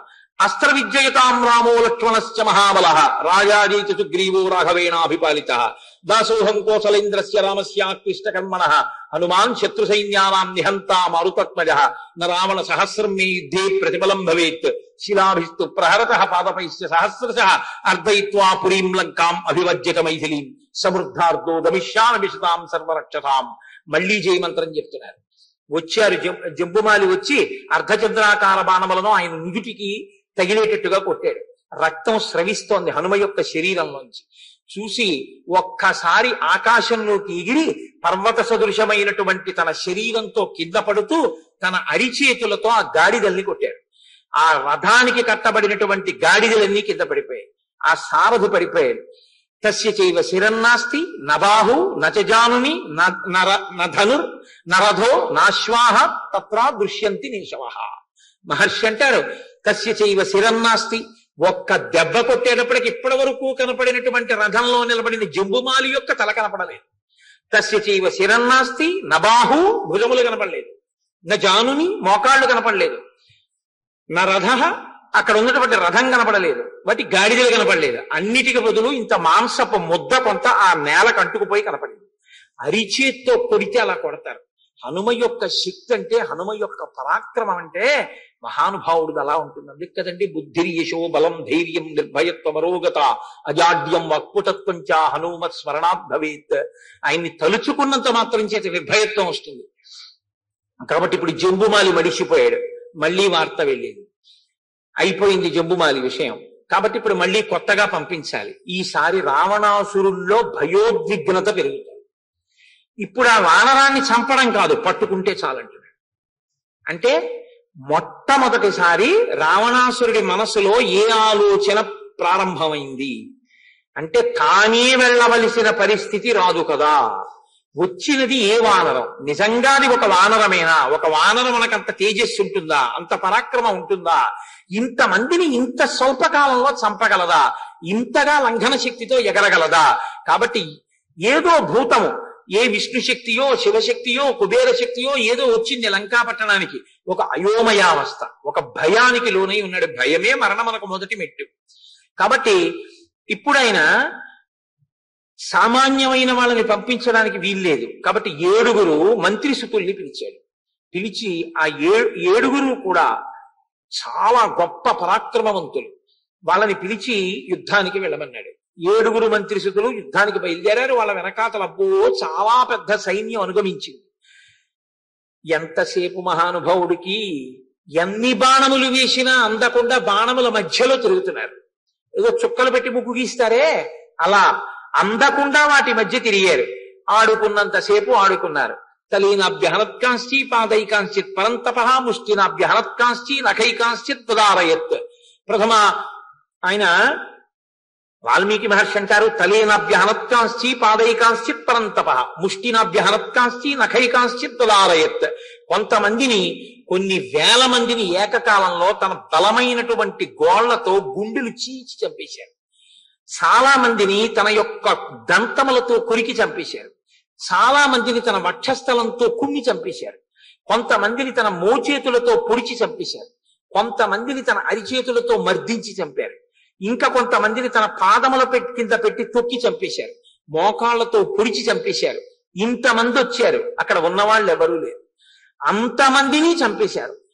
పైగా ఆయన ఒక్కసారి కీచిత్తస్య నినాదేనా తత్రైవ పతితా భువి, ఆయన తొడలు చరిచి ఒక మహానాదం చేస్తే ఆకాశంలో ఎగిరిపోతున్నటువంటి పక్షులు కూడా గుండెలు బద్దలై కింద పడిపోయాయి. ఆ వచ్చినటువంటి సైన్యంలో కొన్ని వేల మంది యొక్క గుండెలు పగిలిపోయి కేవలం ఆ శబ్దానికి ముక్కుల్లోంచి చెవుల్లోంచి నెత్తురు కారి కింద పడి మరణించారు. 7 మంత్రిసుతులు, ఆయనతో వెళ్ళినటువంటి కొన్ని వేల సైన్యము నశించిపోయిందన్నారు. మళ్ళీ విన్నాడు, ఆశ్చర్యపోయాడు. ఏమిటి ఈ శక్తి, నేను ఇంత పూర్వం ఎక్కడా వినలేదు. 5 సేనాగ్ర నాయకుల్ని పిలిచాడు. అందులో ఒక్క నాయకుడు విడితే చాలు, అంతటి పౌరుష పరాక్రమములు కలిగినటువంటి వాళ్ళు. సవిరూపాక్ష యూపాక్షౌ దుర్ధరం చైవ నాయకం ప్రగసం భాసకర్ణంచ పంచసేనాగ్ర నాయకాన్నని సవిరూపాక్ష యూపాక్షౌ, విరూపాక్షుడు యూపాక్షుడు దుర్ధరం ప్రగసం భాసకర్ణం అని 5. ఈ 5 యుద్ధానికి పంపించాడు. 5 రథాలెక్కారు, యుద్ధానికి వచ్చారు. వచ్చి అబ్బో 5 చుట్టుముట్టారు హనుమని. భుజముల మీద బాణాలు వేశారు, వక్షస్థలం మీద బాణాలు వేశారు, ఆయన తల మీద బాణాలు వేశారు. ప్రవాహములతో కూడుకున్న కొండ అన్నట్టుగా నెత్తుటితో తడిసి ఉన్నారు. ఆయన కన్నులు కూడా నెత్తుటితో తడిసిపోయేట. హనుమకి ఆగ్రహం వచ్చింది. వీళ్ళని ఇంక ఉపేక్షించకూడదు అనుకున్నారు. ఒక్కసారి భీమ సంకాశమైన రూపంతో ఆకాశంలోకి ఎగిరారు. ఎగిరి అక్కడి నుంచి ఒక్కసారి అత్యంత వేగంతో కింద పడ్డారు. కింద పడుతూ పడుతూ తన అరిచేతులతో ఆ గుర్రాల్ని, ఆ సారథి రథాన్ని నడుపుతుండగా లోపల నించుని యుద్ధం చేస్తున్నటువంటి వాడిని కలిపి దెబ్బ తగిలేటట్టుగా కొట్టారు. అంతే. అలా కొట్టేటప్పటికి విహాయపతి ధ్రువం దుర్ధరం త్యక్త జీవిత. ఆ దెబ్బకి దుర్ధరుడు శరీరాన్ని విడిచిపెట్టేశాడు. మాంసపు ముద్దయిపోయి కింద పడిపోయాడు. ఆ సైన్యం, అక్కడున్న సైన్యం అంతా మరణించింది. మిగిలిన నలుగురు ఇద్దరు ఒకవైపు నిలబడి హనుమతో యుద్ధం చేస్తున్నారు. పైగా ఇద్దరు ఆకాశంలోకి ఎగిరి యుద్ధం మొదలు పెట్టారు. వెంటనే ఆయన ససాల వృక్షమాసాద్య సముత్పాట చవానర తావుభౌ రాక్షసౌ వీరౌ జఘాన పవనాత్మజ. ఒక పెద్ద సాల వృక్షాన్ని ఒక దాన్ని అవలీలగా పెరికి చేత్తో పట్టుకుని ఆకాశంలోకి వెళ్ళి ఆ ధనస్సు ఎక్కుపెట్టి బాణాలను ప్రయోగం చేసేటటువంటి ఇద్దరు రాక్షసుల్ని ఒక్కసారి ఆ సాల వృక్షాన్ని గిరగిరా తిప్పి కొట్టారు. అంతే. రథాలతో సహా మడిసిపోయి పైనుంచి కింద పడిపోయారు. విరూపాక్ష యూపాక్షౌ ఇద్దరు మరణించి కింద పడ్డారు. మిగిలినటువంటి వాళ్ళు విరూపాక్ష యూపాక్షరం దుర్ధరం చైవనాయకం ప్రఘసం భాసకర్ణంచ. ప్రఘసుడు భాసకర్ణుడు మిగిలారు. వాళ్ళిద్దరూ యుద్ధానికి వచ్చారు. వెంటనే స్వామి చూశారు. సముత్పాటగిరి శృంగం సమృగం జాలపాదపం అంటారు మహర్షి. పెద్ద పులులు, సింహాలు, పాములు ఇలాంటి వాటి అన్నిటితో కూడుకున్నటువంటి ఒక పెద్ద పర్వతం. ఆ శిఖరాలకి గుహలున్నాయి. గుహలలో క్రూర మృగాలున్నాయి. ఆ పర్వతం నిండా పుట్టలున్నాయి. పుట్టల నిండా పాములున్నాయి. అటువంటి పర్వతాన్ని ఒక దాన్ని తన చేతితో పైకెత్తారు. సముత్పాటగిరే శృంగం సమృగం జాలపాదపం జఘాన హనుమాన్ వీరో రాక్షసవు కపికుంజర. ఆ పర్వతాన్ని వాళ్ళిద్దరి మీద పారేశారు. ఆ పర్వతం కింద పడిపోయి వాళ్ళిద్దరూ మరణించారు. అపారమైన శక్తి అండి. మీకు నేను కిష్కింధకాండ ప్రారంభంలో చెప్పా. హనుమ యొక్క శక్తి అంటే ఎలా వచ్చిందో. దేవతలందరూ ధారపోసేశారు ఆయన వాళ్ళ శక్తుల్ని. రామకార్యంలో ఉపకరించగలిగినటువంటి ఒక గొప్ప ప్రాణి సృజింపబడాలని. కాబట్టి ఇప్పుడు ఆ మిగిలిన రాక్షసులు చచ్చిపోయారు. ఒక్కసారి మళ్ళీ ఎగిరి పైకెక్కి కూర్చున్నారు ఆ తోరణం మీద. కింద చూస్తే యుద్ధం ప్రారంభమై ఎంతసేపు అయింది? గట్టిగా 15 నిమిషాలు అవ్వలేదు. మహర్షి అంటారు, హతైర్ నాగైశ్చ తురగై భగ్నోక్షైశ్చ మహోరథై హతైశ్చ రాక్షసైర్భూమి రుద్ధమార్గా సమంతత. తొండాలు తెగిపోయినటువంటి ఏనుగులు, కుంభస్థలాలు బద్దలైపోయినటువంటి ఏనుగులు, పొట్టలు చీలుకుపోయినటువంటి గుర్రాలు, నేల కొరిగిపోయినటువంటి రథాలు, ముద్దలైపోయినటువంటి శవాలు, నెత్తురు కాల్వల కింద ప్రవహిస్తోంది నురగలతోటి. ఎక్కడ లేని గ్రద్దలు, రాబందులు అన్ని ఒక్కసారి అశోకవనం అంతా వచ్చేసాయి. అమంగళకరంగా పీనుగుల ముద్దలతో అశోకవనం అంతా నిండిపోయింది. అంత గొప్ప యుద్ధం చేశారు. ఆఖరికి 5 సేనాగ్ర నాయకులు కూడా మరణించారు అన్నారు. మళ్ళీ రావణాసురుడికి వార్త వెళ్ళింది. కూర్చుని ఉన్నాడు సింహాసనం మీద, చాలా దిగులు పడ్డాడు. ఈసారి సేనాగ్ర నాయకుల్ని, మంత్రిసుతుల్ని, కింకరుల మూకల్ని, ప్రధానమంత్రి కొడుకుని ఇటువంటి వాళ్ళని పంపిస్తే లాభం లేదు. చాలా గొప్పవాడిని ఎవరినో పంపించాలి. అటు ఇటు చూశాడు. తన కొడుకు మీదే పడింది దృష్టి. అక్షకుమారుడు. రావణ ప్రవృత్తి అంటే ఏమిటో తెలుసా అండి? తా పట్టిన పట్టుకు అవసరమైతే తన బిడ్డలే చచ్చిపోయినా పట్టించుకోడు. అవసరమైతే తన బిడ్డలే పోని, తన రాజ్యమే పోని, తన మూర్ఖత్వమే తందంతి. ఇదే మాట మీరు యుద్ధకాండలో విందురు గాని ఆఖరణ రావణాసురుడు పడి మరణించిన తరువాత మండోదరి యుద్ధ భూమిలోకి వస్తోంది. అందరు అనుకున్నారు రాముణ్ణి నిందిస్తుంది అనుకున్నారు. ఆవిడ వచ్చింది, ఆయన ఏం చేశాడు మహానుభావుడు? ఆయన కాదు నిన్ను చంపింది, నీ ఇంద్రియాలు నిన్ను చంపేసాయి. కాబట్టి రావణాసురుడంతే అంతటి మూర్ఖత్వానికి పరాకాష్ట. కాబట్టి ఆయన కొడుకులే చచ్చిపోయినా ఆయనకి పట్టింపు లేదు. ఇప్పుడు అక్షకుమారుడి వంక చూశాడు. ఆ పిల్లవాడు వెంటనే లేచాడు. మహర్షి అంటారు, యజ్ఞంలో అగ్ని జ్వాల పైకి లేస్తుండగా అందులోకి ఆజ్యధార ఎక్కువ పోశారనుకోండి, ఒక్కసారి జ్వాల లేస్తుంది. అసలు ఆ యజ్ఞం చేయడం, ఆ హోమం చేయడం ఒక అందమైన ప్రక్రియ. ఎలా పడితే అలా చేయకూడదు. అసలు పొగ వస్తుండగా కానీ అందులోకి అదే పనిగా హవిస్సు వేసేస్తే నేత్రములు ఉండవు ఉత్తర జన్మల్లో. అలా వేయకూడదు. జ్వాల ఉండాలి. జ్వాల ఉంటేనే వెయ్యాలి. ఆ జ్వాల ఉన్నప్పుడు హోమం చేసేటప్పుడు మంత్రం చెప్పేవాళ్ళు చెరువు అంటారు. చెరువు అంటే హవిస్సు. హవిస్సు ఇచ్చేటటువంటి వాళ్ళు ఆజ్యం అంటే నెయ్యి ఇచ్చేవాళ్ళు. ఈ ముగ్గురిది ఏకీకృతం అవ్వాలి. ఒక్కటిగా నిలబడాలి. వాళ్ళు నమో నారాయణాయ స్వాహ అనేటప్పటికీ ఈయన ఆజ్యం వెయ్యాలి, ఆయన చెరువు వెయ్యాలి. చెరువు అంటే ఆ హవిష్యం, ఆ పదార్థం వెయ్యాలి. ఏకకాలంలో స్వాహాకారము ఇది కూడా పడిపోవాలి. మీరు చాలా చోట్ల మనం చూస్తూ ఉంటాం, ఆయన స్వాహ అని చెప్పేస్తుంటాడు. ఏదో నమో నారాయణాయ స్వాహ, కుబేరాయ స్వాహ, ఇంద్రాయ స్వాహ, ఓ దేవతల పేర్లు చెప్తారు. మీరు సమంత్రకంగా దేవతల పేర్లు చెప్తే వాళ్ళు వచ్చి చేయి చాపుతారు. ఏది హవిస్సేది, నెయ్యేది? దేవతల్ని అవమానించినట్టు అవుతుంది.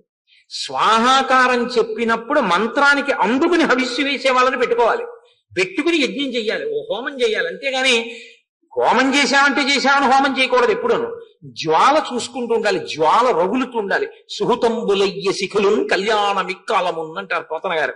ఆ అగ్ని జ్వాల ఎంత లేస్తే అంత మంగళకరం. అగ్ని జ్వాల ఒక్కసారి పైకి లేచి ఆ కిందికి దిగిందనుకోండి అమంగళకరం, ఏదో అశుభం వస్తోంది అని నిమిత్తం. మీకు నేను బాలకాండలో చెప్పాను దీని గురించి. ఆ రాక్షసులు వచ్చే ముందు అగ్నిహోత్రం ఒక్కసారి పైకి లేచి జ్వాల దిగుతుంది. శ్రీరామాయణంలో చెప్పని విషయాలు ఏమి ఉండవు, శ్రీరామాయణంలో సమస్తము చెప్తారు. కాబట్టి ఇప్పుడు ఆజ్యధార వేస్తే అగ్నిహోత్రంలో అగ్నిహోత్రం ఎలా పైకి లేస్తుందో అలా లేచాడు అక్షకుమారుడు.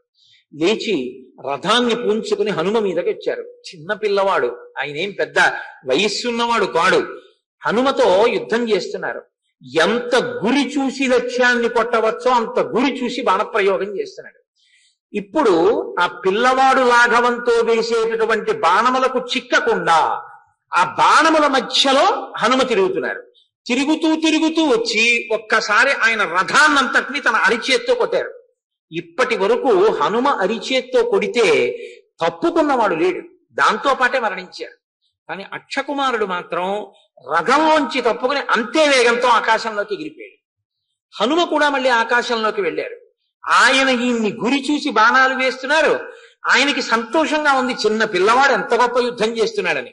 కానీ ఏదో రామరాయల వారి గురించి చెప్తూ ఓ మాట అంటారు, ముదుసలి ఇంటి దీపమని ముద్దుడు మూర్ఖుడు కాడు అని. మా ఇంటి దీపమే కదా ఎంత బాగా వెలుగుతోందో అని ముద్దెట్టుకుంటే మూతి కాలిపోతుంది. అలా సూర్యుడు ఉదయిస్తుంటే బాగుంది కదా అని చెప్పి వేసి కూర్చుంటే సూర్యుడు ప్రకాశించి మధ్యంతిన మార్తాండుడైతే ఆరోగ్యం చెడిపోతుంది. అప్పుడు తిరగకూడదు కదా, వడదెబ్బ కొడుతుంది, ఎవరు తిరుగుతారు? కాబట్టి పిల్లవాడు బాగా యుద్ధం చేస్తున్నాడని చూస్తూ ఊరుకుంటే వీడు ప్రతాపాన్ని పుంజుకుని నన్నే నిగ్రహిస్తాడో ఏమో, కాబట్టి ఉపేక్షించకూడదు అనుకున్నాడు. ఒక్కసారి అత్యంత వేగంతో ఈ అక్షకుమారుడి కింద నుంచి వెడుతూ ఆయన రెండు కాళ్ళు ఇలా పట్టుకున్నారు, పాదాలు పట్టుకుని ఇలా కిందకి లాగితే తల కిందకి వెళ్ళింది, కాళ్ళు ఆయన చేతిలోకి వచ్చాయి, అంతే.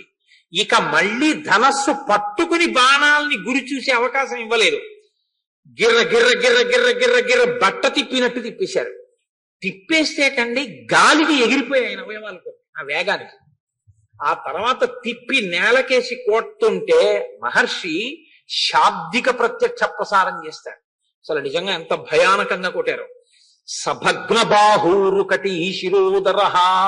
ఆ దెబ్బ ఇలా తగిలితే తల బద్దలైపోయి ఇక అందులో గుర్తుపెట్టడానికి ఏం లేదు, ముక్కలైపోయి ఎగిరిపోయింది, ఏదో శుక్రవారం దిగదుడిచి కొట్టిన కొబ్బరికాయలాగా. ఆ తర్వాత బాహు భుజములు ఎగిరిపోయి, కటి నడుం ఎగిరిపోయింది, ఉదరహ కడుపు చెగిరిపోయింది. ఇలా కొట్టేసిన తర్వాత రెండు పాదాలు ఆయన చేతిలో ఉన్నాయి, విసిరవతల పారేశాడు మొక్కజొన్న కండిల్లా, అంతే ఎగిరిపోయాడు. సభగ్నబాహూరు కటీ శిరోదర చరన్న సృజ్నిర్మధితాస్తిలోచన హతక్షితౌ వాయుసుతేన రాక్షస. ఆ అక్షకుమారుణ్ణి అలా సంహరించారు. మొట్టమొదటిసారి జీవితంలో రావణాసురుడికి తనవాడన్నవాడు చచ్చిపోవడం అంటే బాధ ఎలా ఉంటుందో అర్థమైంది. ఇప్పటి వరకు అందరినీ చంపడం, అందరినీ బాధ పెట్టడం తెలుసు, తన దాకా ఆ బాధ వచ్చేటప్పటికి బాధ అంటే ఏమిటో అర్థమైంది. ఇప్పుడు అర్థమైన వాడు మారే అవకాశం పొందాలి. అంటే రావణాసురుడికి మాట చెప్పే ముందు ఆయన మనసుని ఎంత అధ్యవసాయంతో సిద్ధం చేయడానికి అవకాశం ఉంటుందో అంత సిద్ధం చేసి వెళ్ళే ప్రయత్నం చేస్తున్నారు హనుమ. అయినా వాడి తలకెక్కదది విచిత్రం. ఇప్పుడు ఇంద్రజిత్ వంక చూశాడు, చూసి అన్నాడు, నిన్ను నేను పంపకూడదు. 48వ సర్గ. ఈ సర్గ పారాయణ చేస్తే ఏలినాటి శని దోషం కూడా ఉపశమిస్తుంది. కాబట్టి ఆ ఇంద్రజిత్ వంక చూసి అన్నాడు, నీవు యుద్ధానికి బయలుదేరి వెళ్ళవలసి ఉంటుంది. నిన్ను నేను యుద్ధానికి పంపకూడదు, నువ్వు చిన్నవాడివి, కానీ ఇక నేనే వెళ్ళవలసిన పరిస్థితి వచ్చేసింది. అది సామాన్య వానరం కాదు, దాన్ని చంపడం కాదు, అసలు దాని వేగాన్ని ముందు నిగ్రహించి పట్టుకోవాలి. నువ్వు నీకు వచ్చినటువంటి అస్త్ర విద్యల యొక్క మంత్రములన్నీ బాగా ఆమ్నాయించేస్తూ వెళ్ళు. బ్రహ్మాస్త్రాన్ని బాగా స్మరించు. బ్రహ్మాస్త్ర ప్రయోగం చేసి ఆ వానరము యొక్క వేగాన్ని తగ్గించి ముందు పట్టుకుని తీసుకురా. అవధ్యుడు, ఆయన్ని చంపడం అంత తేలిక కాదని నాకు అర్థమవుతోంది. ఎందుకంటే నేను చూసి ఇప్పటి వరకు ఏ వానరమునందు అంత తేజస్సు, అంత వేగం, అంత గమనశక్తి, అంత లాఘవం నేను ఎరగను. వాయువుతో గరుత్మంతుడితో సమానమైన వేగంతో ఉన్నాడు ఈ వానరం అన్నాడు. అన్న తర్వాత ఇంద్రజిత్ బయలుదేరాడు. ఉత్తరాఖండలో అగస్త్య మహర్షి రామచంద్రమూర్తి దగ్గరికి వెళ్ళి మాట్లాడుతుంటే రామచంద్రమూర్తి అడిగారు, రావణుడికి ఇంత పరాక్రమం ఎక్కడిది అని. అగస్త్య మహర్షి అన్నారు, రావణుడు కాదు ప్రమాదకారి, అంతకన్నా ప్రమాదకారి ఇంద్రజిత్ అని చెప్పారు. నిజంగా మీరు ఉత్తరాఖండలో ఇంద్రజిత్ గురించి చదివితే ఎదర యుద్ధకాండ వస్తుందిగా, యుద్ధకాండలో ఇంద్రజిత్ గురించి చదివితే ఇంద్రజిత్ యుద్ధం చేసినంతసేపు మనం ఎంత బెంగ పెట్టుకుంటామో తెలుసా అండి. అసలు రావణ సంహారం అవుతుందా అని బెంగ పెట్టుకుంటాం. ఒక స్థితిలో అయితే మొదటిసారి యుద్ధకాండ, అదే మొట్టమొదటిసారి జీవితంలో రామాయణం చదవడం అయితే, ఇంద్రజిత్ యుద్ధం జరుగుతుంటే అసలు రాముడు గెలుస్తాడా అని అనుమానం వస్తుంది. ఎందుచేత అంటే ఒకానొకప్పుడు రావణాసురుడు ఇంద్రుడితో యుద్ధం చేయలేక యుద్ధభూమిని విడిచిపెట్టి వెళ్ళిపోయి విశ్రాంతి తీసుకుంటాడు. ఇంద్రజిత్ వచ్చి ఆయనకి మేఘనాథుడని పేరు. మేఘాలను సృష్టించి మాయతో ఇంద్రుణ్ణి పట్టుకున్నాడు. పట్టుకుని బంధించి తండ్రిని వచ్చి నిద్రలేపాడు. నానా ఇంద్రుడిని పట్టుకున్నాను, రా ఇంటికి వెళ్ళిపోదామని తీసుకెళ్లి కారాగారంలో పారేశాడు. చతుర్ముఖ బ్రహ్మగారు వచ్చారు విడిపించుకోవడానికి లంకాపట్టణానికి. వచ్చి పాకశాసనుడయ్యా ఇంద్రుణ్ణి విడిచిపెట్టన్నారు. అంటే ఆయన అన్నాడు, ఇంద్రుణ్ణి విడిచిపెడితే నాకేమి ఇస్తా అన్నాడు. నీకేం కావాలి అడిగన్నాడు. నాకు అవధ్యుడనై, అంటే నేను మరణించకుండా వరం ఇమ్మన్నాడు. సమస్త భూతములు మరణిస్తాయి, ఆ వరం ఎలా కుదురుతుంది? ఇంకొక మాట అడుగు, నేను యుద్ధానికి వెళ్ళేటప్పుడు ఒక హోమం చేసి బయలుదేరుతాను. ఆ హోమాన్ని పూర్తి చేసి నేను వెడితే నేను ఎవ్వరికీ కనపడకూడదు, నాకు అపజయం అన్నది ఉండకూడదు, ఎవరినైనా తెగటార్చగలగాలి. నేను ఎప్పుడైనా హోమాన్ని పూర్తి చెయ్యకుండా పీటల నుంచి లేచిపోయి యుద్ధానికి వెడితే ఆ రోజే నాకు మరణం కలగాలి, అలా వరం ఇమ్మన్నారు. ఇచ్చారు బ్రహ్మగారు, ఇచ్చి ఇంద్రుడిని విడిపించుకున్నారు. అందుకే ఇంద్రజిత్ అని బిరుదు. ఆ ఇంద్రజిత్ ఎంత ఘోరాన్ని సృష్టించాడో తెలుసా అండి. రేపు ప్రారంభం అవుతుందిగా యుద్ధకాండ. మీరు విందురు గాని ఒళ్ళు గగురు పొడుస్తుంది, జలధరిస్తుంది, పులకరించదు. కొంతమంది జలధరింతకు పులకరింత, పులకరింతకు జలధరింత అంటారు. శుభవార్త వినేటప్పటికీ నా ఒళ్ళు జలధరించింది అంటారు. జలధరిస్తే భయం, అసహ్యం. పులకరిస్తే సంతోషం. పులకరింత కావాలి, జలధరింత కావాలి. మా ఆయన్ని చూస్తే నా ఒళ్ళు జలధరిస్తూ ఉంటుందంటే అసహ్యంగా ఉంటుంది, అలా అనకూడదు. పులకరిస్తుంది అన్నారు. పులకరింత ఎక్కడో జలధరింత ఎక్కడో తెలుసుకుని మాటని ప్రయోగించాలి. కాబట్టి మన ఒళ్ళు జలధరిస్తుంది ఇంద్రజిత్ యొక్క యుద్ధాన్ని వింటూ ఉంటే. అటువంటి ఇంద్రజిత్ యుద్ధానికి బయలుదేరాడు. ఆయన రథానికి కట్టబడేటటువంటివి, ఆయన రథం ప్రాకృతమైనటువంటి నిర్మాణం కాదు, అది యజ్ఞంలోంచి బయటికి వచ్చినటువంటి రథం. దానికి గుర్రాల్ని కట్టరు, గాడిదల్ని కట్టరు. దానికి 4 సింహాలు లాగుతాయి ఆ రథాన్ని. అంటే ఆయన పరాక్రమం ఎటువంటిదో మీరు చూడండి. ఇంద్రజిత్ అంటే 4 సింహములను పూంచినటువంటి రథం మీద వచ్చాడు. ఇంద్రజిత్ అంటే రామాయణంలో గురి చూసి లక్ష్యాన్ని కొట్టాడంటే పడిపోవలసింది, అంత లక్ష్య శుద్ధి కలిగినటువంటి మొనగాడు. అటువంటి ఇంద్రజిత్తు ఒక్క బాణంతో కొడదామని చూశాడు. బాణ పరంపర కురిపించాడు, మండలాకారంగా ధనస్సు తిప్పి. అంటే ఇలా పట్టుకోవడం మానేసి ఇలా పట్టుకుంటే ఏకకాలం అనేక బాణములు విడిచిపెడతారు. ఇన్ని విడిచిపెట్టినా దొరకకుండా బాణాలకి మధ్యలోంచి తిరుగుతున్నారు హనుమ. ఈ హరివీరుడి యొక్క వేగాన్ని ముందు ఆపితే తప్ప ఈయన్ని పట్టుకోవడం కుదరదు, ఈయన్ని కొట్టలేము. కాబట్టి ఈయన్ని ముందు అస్త్రము చేత బంధించాలి. అస్త్రము అంటే మంత్రశక్తితో ఉంటుంది. కాబట్టి ఈయన్ని పట్టుకోవాలంటే సామాన్యమైన అస్త్రం సరిపోదు, బ్రహ్మాస్త్రం వేస్తాను అనుకున్నారు. ఒక్కసారి బ్రహ్మాస్త్రాన్ని అభిమంత్రించి విడిచిపెట్టారు. విడిచిపెడితే అది వచ్చి హనుమ యొక్క వేగాన్నంతటినీ తగ్గించి ఆయన్ని పట్టుకుంది. కానీ హనుమకి వరం ఉంది, ఒక గౌరవానికి. బ్రహ్మగారు అంటే మహానుభావుడు, ఈ లోకముల నుంచి సృష్టించిన వాడు, పితామహుడు. ఆయన ఎందుకు గౌరవం ఉండాలి కదండి. ఇంటి పెద్ద ఆయన అంటే ఆయన మీద గౌరవం ఉండాలి. అంతేగాని ఆయన చెప్తే మాత్రం ఎవరికండి అంటే ఇంకేమిటి ఆ గౌరవం. కాబట్టి ఆయన కొంచెం సేపు అలా కట్టుబడ్డారు. కానీ ఆయన ఏం కట్టుబడరు కాబట్టి వదిలేసింది బ్రహ్మాస్త్రం. కానీ తత స్వయంభూవైర్మంత్రై బ్రహ్మాస్త్రం అభిమంత్రితం హనుమాన్ చింతయామాస వరదానం పితామహాత్. నాకు బ్రహ్మగారి వరం ఉంది, ఈ బ్రహ్మాస్త్రం నన్నేం చేయదు, జ్ఞాపకానికి తెచ్చుకున్నారు. ఎప్పుడైతే ఆయన ఒక్కసారి కింద పడ్డారో అంతే చాలని ఆ రాక్షసులందరూ గర్వబా పరిగెత్తుకొచ్చారు. తాళ్లు కనబడితే తాళ్లు, తప్పెట్లు కనబడితే తప్పెట్లు, గుడ్డలు కనబడితే గుడ్డలు, అన్నిటితో ఆయన కట్టేశారు. సబద్ధస్త్రేణ వల్కేనా విముక్తో స్త్రేణ వీర్యవాన్ అస్త్రబద్ధంస్య చాన్యం హీనబంధమనువర్తతే. బ్రహ్మాస్త్రానికి ఒక గౌరవం ఉంటుంది. బ్రహ్మాస్త్రంతో కట్టుబడిన వాడిని ఇంకో దాంతో కట్టారనుకోండి, బ్రహ్మాస్త్రం వదిలేస్తుంది. బ్రహ్మాస్త్రం వదిలేసింది అనుకోండి, ఇంకా మళ్ళీ సూర్యోదయం అయ్యే వరకు ఇంకో అస్త్రం కట్టరు. కాబట్టి ఆయన తలుచుకుంటే ఆ రోజే లంకాపట్టణాన్నంతటి సముద్రంలో ముంచేయగలం. ఎందుకంటే ఇంకా ఏ అస్త్రం కట్టలేదు ఆయన. ఇంద్రజిత్ చూశాడు ఈ విషయాన్ని. అహో మహత్కర్మ కృతం నిరర్ధకం రాక్షసైర్మంత్రగతిర్విముష్ట పునశ్చనస్త్రే విహతేస్త్రమన్య ప్రవర్తిత సంశయతాత్మ సర్వే. ఇప్పుడు నేను మళ్ళీ బ్రహ్మాస్త్రం వెయ్యడమో కుదరదు, ఇంకొక ఏ అస్త్రం వేసినా పట్టుకోదు. సూర్యోదయం వరకు ఇంకా ఈ హరివీరుణ్ణి ఆపడం సాధ్యం కాదు. ఎంత పని చేశారా వీళ్ళు, బట్టలతో తాళ్లతో ఆయన్ని కట్టారు, లేనిపోని ప్రమాదాన్ని తీసుకొచ్చారు అనుకున్నారు. ఆయన అనుకున్నారు మనసులో, సరే ఎంతసేపు యుద్ధం చేస్తాను, చూడాలి కదా 10 తలల పురుగుని, ఏదో 4 మాటలు చెప్పాలి కదా, సరే చూద్దాం అనుకున్నారు. ఈయన్ని పట్టుకున్నారు, కర్రలతో కొడుకున్నారు, తాళ్లతో కట్టారు, ఈడ్చుకుంటూ రావణాసురుడి యొక్క సభామంటపంలోకి తీసుకెళ్లారు. హనుమ రావణుణ్ణి చూశారు, నిద్రపోతుండగా చూశారు, అశోకవనానికి వచ్చినప్పుడు చూశారు. ఇప్పుడు 10 తలలతో 20 చేతులతో కొంగల బారు వెడుతున్నటువంటి నల్లమబ్బ ఎలా ఉంటుందో అలా తెల్లటి బట్ట కట్టుకుని, విశేషమైనటువంటి విలువన్న వస్త్రం కట్టుకుని, ముత్యాల హారాలు వేసుకుని, స్ఫటికములతో చేయబడిన ఆస్తరణం మీద ఒక ఉత్తమమైనటువంటి ఆసనం మీద కూర్చున్నటువంటి ఆ రావణాసురుణ్ణి చూశారు. హనుమ చూసంటారు, అహో అహో ధైర్యం అహోద్యుతి.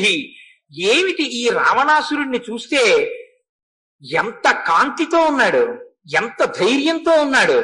నిజంగా ఈయన దగ్గర కానీ పరదారాహరణం అనేటటువంటి ఒక్క పాపం లేకపోతే ఈయన ఇంద్ర పదవిని అలంకరించి 3 లోకములను ఎలగలిగినటువంటి వాడు. కానీ మహాపాతకం ఏది చెయ్యకూడదో అది చేశాడు.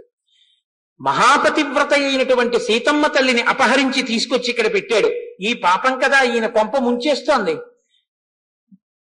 ఎప్పుడైనా విచక్షణ కలిగినటువంటి వారు అవతల వారిలో ఉండేటటువంటి తేజస్సుని కూడా గుర్తించి మాట్లాడతారు. పక్షపాతంతో సంకుచితత్వంతో ఉండేటటువంటి వారు అవతల వారి యొక్క వైభవాన్ని గుర్తించలేరు. శంకాహృతాత్మాదోసా కపీంద్రం తేజసావృతం కిమేష భగవాన్ నంది భవే సాక్షాద్దిహాగత ఏన శక్తోస్మి కైలాసే మయా సంచలితే పురా. రావణుడు అనుకుంటున్నాడు, శంకాహృతాత్మాదోసా కపీంద్రం తేజసావృతం. ఎప్పుడూ నేను ఒక వానరుడు ఇంత తేజస్సుతో ఉండడం చూడలేదు. ఏమి ఈ వానరం ఇంత తేజస్సుగా ఉంది. ఒకవేళ ఆనాడు నేను కైలాస పర్వతం మీదకి వెళ్ళినప్పుడు నందీశ్వరుడు నాకు వానరములు వచ్చి లంకాపట్టణాన్ని నశింపజేస్తాయని శపించాడు. ఆ నందీశ్వరుడే వచ్చాడా అనుకున్నారు. ఈ రహస్యాన్ని ఉత్తరాఖండలో చెప్పారు. పుష్పక విమానం మీద కైలాస పర్వతం మీద వెళ్ళిపోతున్నాడు రావణాసురుడు. కింద పార్వతీ పరమేశ్వరులు నృత్యం చేస్తున్నారు. ఆ విమానం వెళ్ళలేదు, ఆగిపోయింది.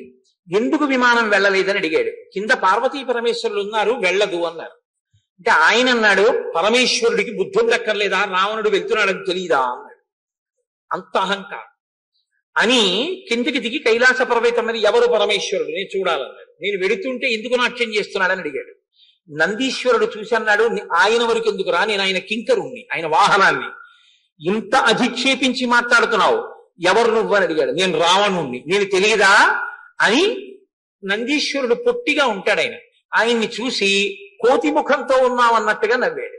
ఆ పరిహాసం చూసి నందీశ్వరుడు అన్నారు, నిన్ను ఏ కోతి ముఖమని నన్ను చూసి నవ్వావో ఆ కోతులే వచ్చి నీ లంకాపట్టణాన్నంతటిని నశింపజేస్తాయి, నీ ఆయుర్దాయాన్ని నశింపజేస్తాయి అన్నారు. వెంటనే దేవతలు పుష్పవృష్టి కురిపించారు. నందీశ్వరుడి యొక్క శాపానికి వానరములు చంపుతాయి, ఈ రావణాసురుని లంకని వానరములు నశింపజేస్తాయని. అప్పుడు సంతోషించారు. ఈ రావణాసురుడు కైలాస పర్వతాన్ని పరమశివుడు తనకి దర్శనం ఇవ్వలేదన్న కోపంతో కదిపేశాడు. భుజములు ఆయనకి 10 తలకాయలు 20 చేతులు కదండి, 20 చేతులు కింద పెట్టి కదిపాడు. కదిపితే పరమేశ్వరుడికి ఆగ్రహం వచ్చింది. ఆగ్రహం వచ్చి కైలాస పర్వతాన్ని కదుపుతున్నాడన్న కోపంతో ఒక్కసారి తన బొటన వేలుతో కైలాసాన్ని నొక్కాడు. నొక్కితే 20 చేతులు కైలాసం కింద ఉండిపోయి ఒక సంవత్సరం పాటలా ఉండిపోయాడు. ఉండిపోయి పెద్ద రవం చేస్తున్నాడు. ఆ రవానికి సముద్రములు ఘూర్నిల్లే. ఎక్కడ ఏంట్రా ఈ అల్లరి 3 లోకములలో ఉన్న వాళ్ళు దేవేంద్రుడితో సహా ఉలిక్కి పడ్డారు. అంత పెద్ద అరుపులు అరిచాడు. మంత్రులు అన్నారు, అరిస్తే ఏమొస్తుందిరా, సామవేద మంత్రాలతో స్తోత్రం చేయి పరమేశ్వరుణ్ణి, ఆయన అనుగ్రహించి బొటనవేలు తీస్తాడన్నారు. అప్పుడు సామమంత్రములతో ఉపాసన చేశాడు. పరమేశ్వరుడు వచ్చి దర్శనమిచ్చి బొటనవేలు తీశాడు. ఉడే ఇంత ఏడుపు ఏడిచావు, ఇంత కేకలేశావు కాబట్టి, ఇంత రవాన్ని సృష్టించావు కాబట్టి నిన్ను రావణ అని పిలుస్తున్నాను అన్నాడు. ఆయనకి ఆ పేరు నచ్చింది. ఆయన పేరు దశగ్రీవుడు. రావణ అని పేరెట్టుకున్నాడు. అందరూ బాధపడేంత పెద్దరు పరిచయాన్ని ఆయనకేం సిగ్గులేదు. ఆ రావణ అన్న పేరుతో ఉన్నాడు. అప్పుడు పరమేశ్వరుడు మెచ్చుకుని ఆయనకు ఒక గొప్ప ఖడ్గాన్ని ఇచ్చాడు. నువ్వు ఏనాడు దీన్ని అవమానిస్తావో అది నాకు తిరిగి వచ్చేస్తుంది అన్నాడు. కాబట్టి నందీశ్వరుడు ఆనాడు నన్ను శపించాడు. ఆనందీశ్వరుడు కాని రాలేదు కదా అనుకున్నాడు. కిమీష భగవాన్ నంది భవే సాక్షాద్దిహాగత ఏన శక్తోస్మి కైలాసే మయా సంచలితే పురా. ఆనాడు నేను కైలాసాన్ని కదిపినప్పుడు నన్ను శపించిన నందీశ్వరుడు కాదు కదా అని మనసులో తలపోస్తున్నాడు. కానీ ఏనాడు అనుమానం వచ్చిందో ఆనాడే సగం చచ్చిపోయిన వాడితో సమానం. ఇప్పుడు హనుమ మాత్రం అహో రూపం అహో ధైర్యం అహో సత్వం అహోజ్యుతి అహో రక్షత రాజస్య సర్వలక్షణయుక్తత అంటారు. ఏమి ధైర్యం, ఏమి పరాక్రమం, ఏమి కాంతి, ఏమి తపశ్శక్తి రావణుడిది. ఈ పాపం చేయకపోయి ఉంటే ఎంత గొప్ప స్థితిని పొందవలసిన వాడు అనుకుంటారు. తాను తిన్నగా హనుమతో మాట్లాడడం తనకు అవమానం అని ఆయనతో మాట్లాడకుండా ప్రహస్తుడి వంక తిరిగాడు. ప్రధానమంత్రి వంక తిరిగి ప్రహస్తుడితో అన్నాడు, ఎక్కడ నుంచి వచ్చింది, ఊరు పేరేమిటి, ఇల్లేమిటి, ఏ రాజ్యం నుంచి వచ్చింది, ఎందుకు వచ్చింది, ఎందుకు అశోకవనాన్ని పాడు చేసింది కనుక్కో అన్నాడు. ఆ ప్రహస్తుడు అన్నాడు, మా ప్రభువు చాలా ఉదారుడు, నువ్వు భయపడకు, నీ ప్రాణములు నిలబడతాయి, నువ్వు మళ్ళీ సంతోషంగా వెళ్ళిపోవచ్చు. నిజం చెప్పు, నువ్వెవరి దూతవి, ఎవరి పనుపుని వచ్చావు, ఎందుకు అశోకవనాన్ని ధ్వంసం చేశావు, మా ప్రభువుకి ఇష్టమైన ప్రమదావనాన్ని ఎందుకు పాడు చేశావు, సీతమ్మతో ఏం మాట్లాడావు, ఉన్నది ఉన్నట్లు చెప్పన్నాడు. అంటే ఆయన అన్నారు, నేను వచ్చింది రావణుడితో మాట్లాడడానికి, మధ్యలో నీతో మాట్లాడడం ఎందుకు, చెప్పేదేదో ఆ రావణుడికే చెప్తానన్నారు. భ్రాతుశ్రుడు సమాదేశం సుగ్రీవస్య మహాత్మనః అని మొదలుపెట్టారు. నేను సుగ్రీవుని యొక్క రాయబారిని, రామచంద్రమూర్తి యొక్క దూతని. నువ్వు రాక్షసుడివి, ఆయన నరుడు. నీవు రాక్షసుడివైనా ఆయన నరుడైనా నేను మాత్రం రాక్షసుణ్ణి కాను, నరుణ్ణి కాను, వానరుణ్ణి, తటస్థుణ్ణి, ఇద్దరి గురించి తెలిసిన్నవాణ్ణి. మంచి మాట చెప్దామని వచ్చాను. సుగ్రీవుని యొక్క సచివుణ్ణి. సుగ్రీవుడి నీకు తమ్ముడితో సమానం. ఎందుకంటే నీకు వాలితో అన్నదమ్ముల మధ్య సంధి లాంటి సంధి ఉందిగా, కాబట్టి సుగ్రీవుడు నీకు తమ్ముడితో సమానం. సుగ్రీవుడు నీకు కబురు చేశాడన్నారు. సుగ్రీవుడు తండ్రిని సత్యవాక్యమునందు నిలబెట్టడం కోసమని 14 సంవత్సరముల అరణ్యవాసం చేయడానికి భార్య అయిన సీతమ్మతో తమ్ముడైన లక్ష్మణమూర్తితో కలిసి జనస్థానంలో ఉండగా నీ పనుపున వెళ్లిన 14,000 మంది రాక్షసుల్ని రాముడు నిగ్రహిస్తే ఆగ్రహించిన నువ్వు మారీచుడన్న మాయామృతాన్ని పంపించి రామలక్ష్మణుల ఆశ్రమంలో లేకుండా చేసి సీతమ్మని అపహరించి తెచ్చి లంకాపట్టణంలో దాచావు. ఆ సీతమ్మ జనస్థానంలో ఉండగా నీ చేత అపహరింపబడింది. తస్య భార్య వనేనష్ట సీతాపతి మనువ్రత వైదేహస్య సుత రాజ్ఞో జనకస్య మహాత్మనః. ఆ సీతమ్మ సాక్షాత్ విదేహ వంశ ప్రభువైన మహాజ్ఞాని అయిన జనకుని యొక్క కుమార్తె, రామచంద్రమూర్తి ఇల్లాలు, దశరథుడి పెద్ద కోడలు. అటువంటి ధర్మాత్మురాల్ని మహాపతివ్రతని నువ్వు అపహరించి తీసుకొచ్చి లంకాపట్టణంలో బంధించావు. నేను బంధించలేదు, నేను తీసుకురాలేదని నన్ను దబాయించే ప్రయత్నం చేస్తావేమో. లక్షితేయం మయా సీత తథా శోకపరాయణ వృత్తిగాం అభిజానాసి పంచాస్యమివ పన్నయీం. నేను ఆ సీతమ్మని చూశాను, దర్శించాను, మాట్లాడాను. ఆ సీతమ్మ నీ చేత అనుభవింపబడవలసినటువంటి సుందరి అని నువ్వు అనుకుంటున్నావు, కానీ ఆమె 5 తలల పాము అని తెలుసుకోలేకపోతున్నావు. నీ మృత్యువుని నీవు తెచ్చుకున్నావు. రావణ, నీకు దేవ గంధర్వ యక్ష కిన్నెర కింపురుషాది గణముల చేత మృత్యువు లేదేమో కానీ నరవానరములను నువ్వు కోరలేదుగా. నరుల చేతిలో చచ్చిపోతావు, వానరుల చేతిలో చచ్చిపోతావు. సుగ్రీవో నహిదేవోయం నాసురో నచరక్షత నదానవో నగంధర్వో నయక్షో నజపన్నగా. సుగ్రీవుడు గంధర్వుడు కాడు, యక్షుడు కాడు, కిన్నెరుడు కాడు, కింపురుషుడు కాడు, రాక్షసుడు కాడు. కాబట్టి సుగ్రీవుడి చేతిలో చచ్చిపోతావు. మానుషో రాఘవో రాజన్ సుగ్రీవస్య హరీశ్వర. రామచంద్రమూర్తి మనుష్యులకు ప్రభువు, పూర్ణమైనటువంటి నరుడు. కాబట్టి నరుడైన రాముడి చేతిలో చచ్చిపోతావు, లేదా సుగ్రీవుడి చేతిలో చచ్చిపోతావు. నేనెలా చచ్చిపోతానని నాకింత తపస్సు ఉంది అనుకుంటున్నావేమో. మూలఘాతి అయిన మహాపాతకాన్ని చేశావు. ఏదో చిన్నో చితకో పాపం చేస్తే శరీరంలో రోగంగా వస్తుంది. పైన భోగం ఉంటుంది, శరీరంలో రోగం ఉంటుంది. రోగము చేత భోగం అనుభవించలేడు, కానీ జీవించి మాత్రం ఉంటాడు. ఇంట్లో మధుర పదార్థాలు ఉంటాయి, తిందామంటే శరీరంలో మధుమేహ వ్యాధి ఉంటుంది, కానీ చచ్చిపోడు, బతికే ఉంటాడు. ఎప్పుడో ఓ స్వీటు తింటే కొంప పడిపోదు, రోజు తిన్నాడంటే మాత్రం చచ్చిపోతాడు. కాబట్టి ఏకకాలమునందు రోగము భోగము కూడా ఉంటాయి. ఏదో కొంత పాపం చేస్తే, కానీ నీవు చేసినది మూలఘాతి అంటే అసలు శరీరం ఉండదు, పడిపోతుంది. మహాపాతకం చేశావు, మహాపతివ్రతని తీసుకొచ్చావు, కాబట్టి నీ శరీరం ఉండదు. నేను చెప్పిన పని చేయి. తదేవ ఫలవన్నేతి ధర్మస్య ధర్మనాశన ప్రాప్తం ధర్మఫలం తావద్భవతానస్త్ర సంశయ. ధర్మం ధర్మఫలాన్ని ఇస్తుంది, అధర్మం అధర్మ ఫలితాన్ని ఇస్తుంది. ధర్మం తన ఫలితాన్ని ఇస్తున్నప్పుడు అధర్మం ఫలితాన్ని ఇవ్వదు, అధర్మం ఫలితాన్ని ఇస్తుంటే ధర్మం ఫలితాన్ని ఇవ్వదు. ధర్మం అధర్మాన్ని తీయదు, అధర్మం ధర్మాన్ని తీయదు. ఇది జాగ్రత్తగా గుర్తుపెట్టుకో. పాపం చేశావు, పాప ఫలితం అనుభవించాలి. పుణ్యం చేశావు, పుణ్య ఫలితం అనుభవించాలి. ఇన్నాళ్ళు నువ్వు చేసినటువంటి పుణ్యం యొక్క ఫలితం అనుభవించావు. కాంచన లంకాపట్టణం వచ్చింది, ఇంతమంది కాంతలతో సంతోషంగా హాయిగా జీవితాన్ని గడిపావు. అయిపోయింది ఆ పుణ్యఫలం అంతా. నువ్వు తీసుకొచ్చిన ఒక ఇల్లాలు 10 నెలల బట్టి అశోకవనంలో శిశుపావృక్షం కింద కూర్చుని ఏడిచినటువంటి పాప ఫలితాన్ని నువ్వు అనుభవించవలసినటువంటి రోజు దగ్గర పడిపోయింది. అందుకేగా ఫలితం నీ కొడుకు చచ్చిపోయాడు చూశావు, ప్రారంభం అయిపోయింది అధర్మ ఫలితం. కాబట్టి రావణ నువ్వు ఇంకా తప్పుకోలేవు. నీ శరీరము కూడా పడిపోయే లోపలే నా మాట విను, నేను చెప్పిన పని చెయ్యి. సీతమ్మని తీసుకెళ్లి రామచంద్రమూర్తికి సమర్పించు. సమర్పించావా?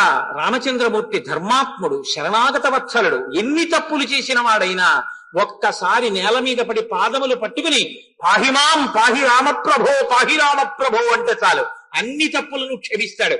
కాబట్టి రామచంద్రమూర్తి పాదములు పట్టుకో అన్నారు. ఆయన చెప్తే మాత్రం వింటాడా? చెప్పాలని వచ్చారు ఆయన. ఎంత చెప్పాలో అంత చెప్తున్నారు. బ్రహ్మా స్వయంభూశ్చతురాననోవా ఇంద్రో సురేంద్రో సురనాయకోవా, ఎవరైనా సరే రుద్రో స్త్రీనేస్త్ర త్రిపురాంతకోవా త్రతున్న శక్త ఇది రామవధ్యం.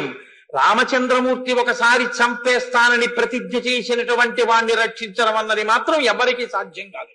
అది బ్రహ్మ స్వయంభూశ్చతురాననోవా, బ్రహ్మ కావచ్చు, స్వయంభువుడు 4 తలకాయలున్నవాడు కావచ్చు, రుద్రుడు త్రినేత్రుడు త్రయంబకుడు కావచ్చు, ఇంద్రుడు మహేంద్రుడు సర్వపాలకుడు కావచ్చు, కానీ రాముడు చంపుతానన్న వాణ్ణి బతికించడం మాత్రం ఎవ్వరికీ సాధ్యం కాదు. రాముడంటే సామాన్యమైనటువంటి వ్యక్తి, కేవలము ఒక నరుడు రాజ్యభ్రష్టుడని నువ్వు అనుకుంటున్నావు, కానీ రాముని యొక్క పరాక్రమం ఏమిటో నీకు తెలియదు. రాముడంటే సామాన్యమైన వీరుడు అనుకుంటున్నావు. నాకు చాలా ఇష్టం వాల్మీకి రామాయణంలో ఉన్న శ్లోకాలను యథాతథం చేశాడు మహానుభావుడు భాస్కర రామాయణంలో భాస్కరుడు. ఆయన అంటాడు, మండిత విస్ఫులింగ విషమ జ్వలితానుల కీలలు వజ్ర గర్భాండము నిండ రామ వసుధాదిపుడేశుడు వజ్ర సాధన ఖండిత పంచకంఠ కడకంఠ పురాంతక శైలచాలనోద్దండ బల ప్రచండ పురదండ విఖండన చండకాండములు. రామచంద్రమూర్తి వచ్చి తన బంగారు కోదండాన్ని నిలబెట్టి అక్షయబాణ తూణీరములలోంచి బాణములు తీసి వింటినారికి సంధించి విడిచిపెడితే కళ్ళు కలమనేటటువంటి మెరుపులతో లంకాపట్టణపు ఆకాశాన్నంతటినీ కమ్మేసి రాక్షస సంహారం చేస్తున్నప్పుడు రావణా నీకు దిక్కన్నవాడెవరు ఉండడు, నిన్నెవ్వడు ఆదుకోలేడు. రామచంద్రమూర్తి యొక్క పరాక్రమం అంటే అటువంటిది. ఆయన యొక్క వీరోచితమైన లీల ఎటువంటిదో తెలుసా? చరణాగ్రమణ నీ భుజాదర్పమడిచిన ధూర్జిటి విలు లీల త్రుంచి వహించే వాలపాశంబనపడి నిన్ను కట్టిన వాలి నొక్కమ్మున కులవేసే అని నిన్ను జరగొన్న యర్జుని పరికొన్న పరశురాముని ఆగి భంగపరచే కడిమియొక్కడ కళదూషణాదుల 14 వేల బారిసమరే అమ్మహాధనుర్ధరునకిగ్గాచరించి హరిహర బ్రహ్మ శక్రాదులైన అతని భజత నిర్ఘాత సంఘాత పాత శాత బాణ ఘాత హతులుగాక బ్రతుకగలరే. ఆయన మహానుభావుడు రామచంద్రమూర్తి. ఒకానొక నాడు నువ్వు ఈ కైలాస పర్వతాన్నంతటినీ కదిపేద్దామని 20 చేతులతో కదుపుతుంటే పరమశివుడు తన బొటన వేలుతో నొక్కితే నీ చేతులు దాని కిందుండిపోతే ఏడుస్తూ పడుకున్నావు. అటువంటి పరమశివుడి యొక్క ధనస్సుని వింటినారిని అవలీలగా కట్టి టంకారం చేసి శివతను భంగం చేసినటువంటి మహాపురుషుడు రామచంద్రమూర్తి. అంటే చరణాగ్రమణని భుజాదర్పమరచిన దూర్జటి విలు లీల త్రుంచి వహించే వాలపాశంబున పడి నిన్ను కట్టిన వాలి నొక్కమ్మున కూలవేసే. వాలి సంగతి నీకు తెలుసుగా, నేను కిష్కింధకాండలో నీకు మనవి చేశానుగా. నిన్ను సంఖ్యలో గిరియించుకుని 4 సముద్రాలు తిప్పి అంతఃపురానికి తీసుకెళ్లి కింద బారేసి ఎవడరా పరితలో పురుగా నువ్వు సంధ్యావందనం చేస్తుంటే అల్లరి చేశావని అడిగాడు. అటువంటి వాలిని ఒక్క బాణంతో కొట్టేశాడు. అని నిన్ను జరగొన్న యర్జును బురిగొన్న పరశురాముని యాగి భంగపరచే. కార్తవీర్యార్జునుడి సంగతి నీకు తెలుసుగా. ఒకప్పుడు నర్మదా నదిలో స్నానం చేయడానికి రావణాసురుడు వెళ్ళి స్నానం చేసి బంగారు శివలింగాన్ని తీసుకెళ్లి ఒడ్డున పెట్టి పూజ చేస్తున్నాడు. బంగారు శివలింగాన్ని పూజ చేసిన, శివలింగానికి బంగారు కవచాన్ని ఇచ్చిన మహదైశ్వర్యం కలుగుతుంది హిరణ్యలింగాన్ని పూజ చేస్తే. అందుకే మామూలు శివలింగానికి పూజ చేసిన పువ్వులు తీసి ఓం నిధనపతయే నమః, ఓం నిధనపతాంతికాయ నమః, ఓం సువర్ణాయ నమః, ఓం సువర్ణలింగాయ నమః అంటాం. బంగారు లింగంగా భావన చేస్తాం. కాబట్టి బంగారు లింగాన్ని పెట్టి పూజ చేసేవాడు రావణాసురుడు. ఒకనాడు బంగారు లింగానికి పూజ చేస్తున్నాడు నర్మదా నది ఒడ్డున. ఆ కింద ప్రవాహం కింద కార్తవీర్యార్జునుడు కాంతలతో జలక్రీడలు సలుపుతున్నాడు. ఆయనకి 1000 చేతులు. 1000 చేతులతో ప్రవాహాన్నంతటినీ ఆపేడు. ఏం జరుగుతుందో చూద్దామని. ఆ ప్రవాహం ముందుకి వెళ్ళలేక ఆ చేతులతో ఆనకట్ట కట్టినట్టు కట్టేస్తే ఆ ప్రవాహం వెనక్కి తిరిగింది. వెనక్కి తిరిగి పొంగి ప్రవహించి ఒడ్డున పూజ చేసుకుంటున్నటువంటి రావణాసురుని యొక్క శివ పూజ చేస్తున్న పూలనన్నింటినీ తనతో పాటు ఆ ప్రవాహం తీసుకెళ్ళింది. కోపం వచ్చింది రావణాసురుడికి. కోపం వచ్చి ఎవడురా కింద ప్రవాహం వెళ్లకుండా ఆపినవాడు చూడమన్నాడు. శుకసారులని యుద్ధకాండలో వస్తారు వాళ్ళు. ఆ శుకసారులు ఇద్దరు ఆకాశ మార్గంలో వెళ్లి యోజనం కింద కార్తవీర్యార్జునుడు 1000 చేతులతో నదీ ప్రవాహాన్ని అడ్డుకున్నాడన్నారు. వెంటనే ఈయన అక్కడికి వెళ్ళి యుద్ధం చేస్తానన్నాడు. ఇద్దరికి గొప్ప యుద్ధం జరిగింది. కింద బారేసి 1000 చేతులతోనూ పట్టుకుని బంధించి ఒక పురుగుని పట్టుకుపోయినట్టు పట్టుకెళ్లి తన అంతఃపురంలో కారాగారంలో బారేసి తలుపులు వేసేశాడు కార్తవీర్యార్జునుడు. స్వర్గలోకం నుంచి విశ్రవసో బ్రహ్మ తండ్రి అంటే రావణాసురుని యొక్క తాత పులశ్చ బ్రహ్మ బయలుదేరొచ్చారు. వచ్చి జరిగిన దోషం జరిగిపోయింది విడిచిపెట్టమని అడిగితే కార్తవీర్యార్జునుడు విడిచిపెట్టాడు. అటువంటి కార్తవీర్యార్జునుడి యొక్క గురువై ఆ కార్తవీర్యార్జునుడి యొక్క 1000 చేతుల్ని నరికేసినటువంటి వాడు పరశురాముడు. అటువంటి పరశురాముడి చేతిలో ఉన్నటువంటి విష్ణు చాపాన్ని అందుకుని పరశురాముడు వెళ్లిపోయేటట్టుగా చేసిన వాడు రామచంద్రమూర్తి. కాబట్టి నువ్వెక్కడ నిలబడతావు రాయన ముందు? అని నిన్ను జరగొన్న అర్జును పురిగొన్న పరశురాముని ఆది భంగపరచే కడిమి యొక్కట కరదూషణాదుల 14,000 మరి సమరే. కరదూషణలు అనేటటువంటి 14,000 మంది రాక్షసులు ఒక పక్క, రామచంద్రమూర్తి ఒక్కరు ఒక పక్క. ఎప్పుడు ధనస్సుకి వింటినారి తొడిగారో, ఎప్పుడు బాణం తీశారో, ఎప్పుడు సంధించారో, ఎప్పుడు విడిచిపెట్టారో తెలియదు. అరణ్యకాండలో శోభనగా చెప్పింది మీరు విన్నారుగా. ఆయన యొక్క బాణ ప్రయోగ శక్తి అంటే 14,000 మంది రాక్షసుల్ని ఒక్క రాముడే తెగతార్చాడు.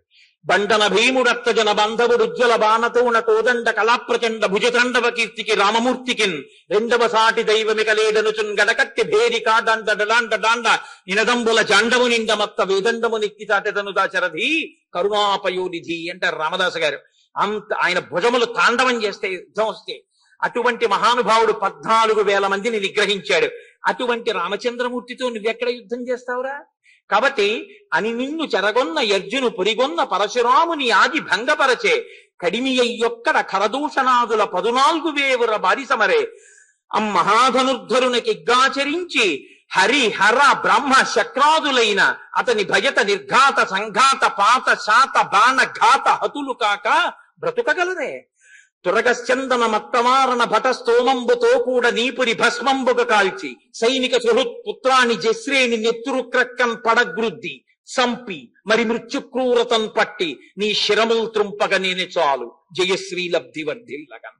సీతమ్మని తీసుకొచ్చి శిశుపా వృక్షం కింద కూర్చోబెట్టి నీ నోటికొచ్చినట్టు మాట్లాడతావురా నువ్వు?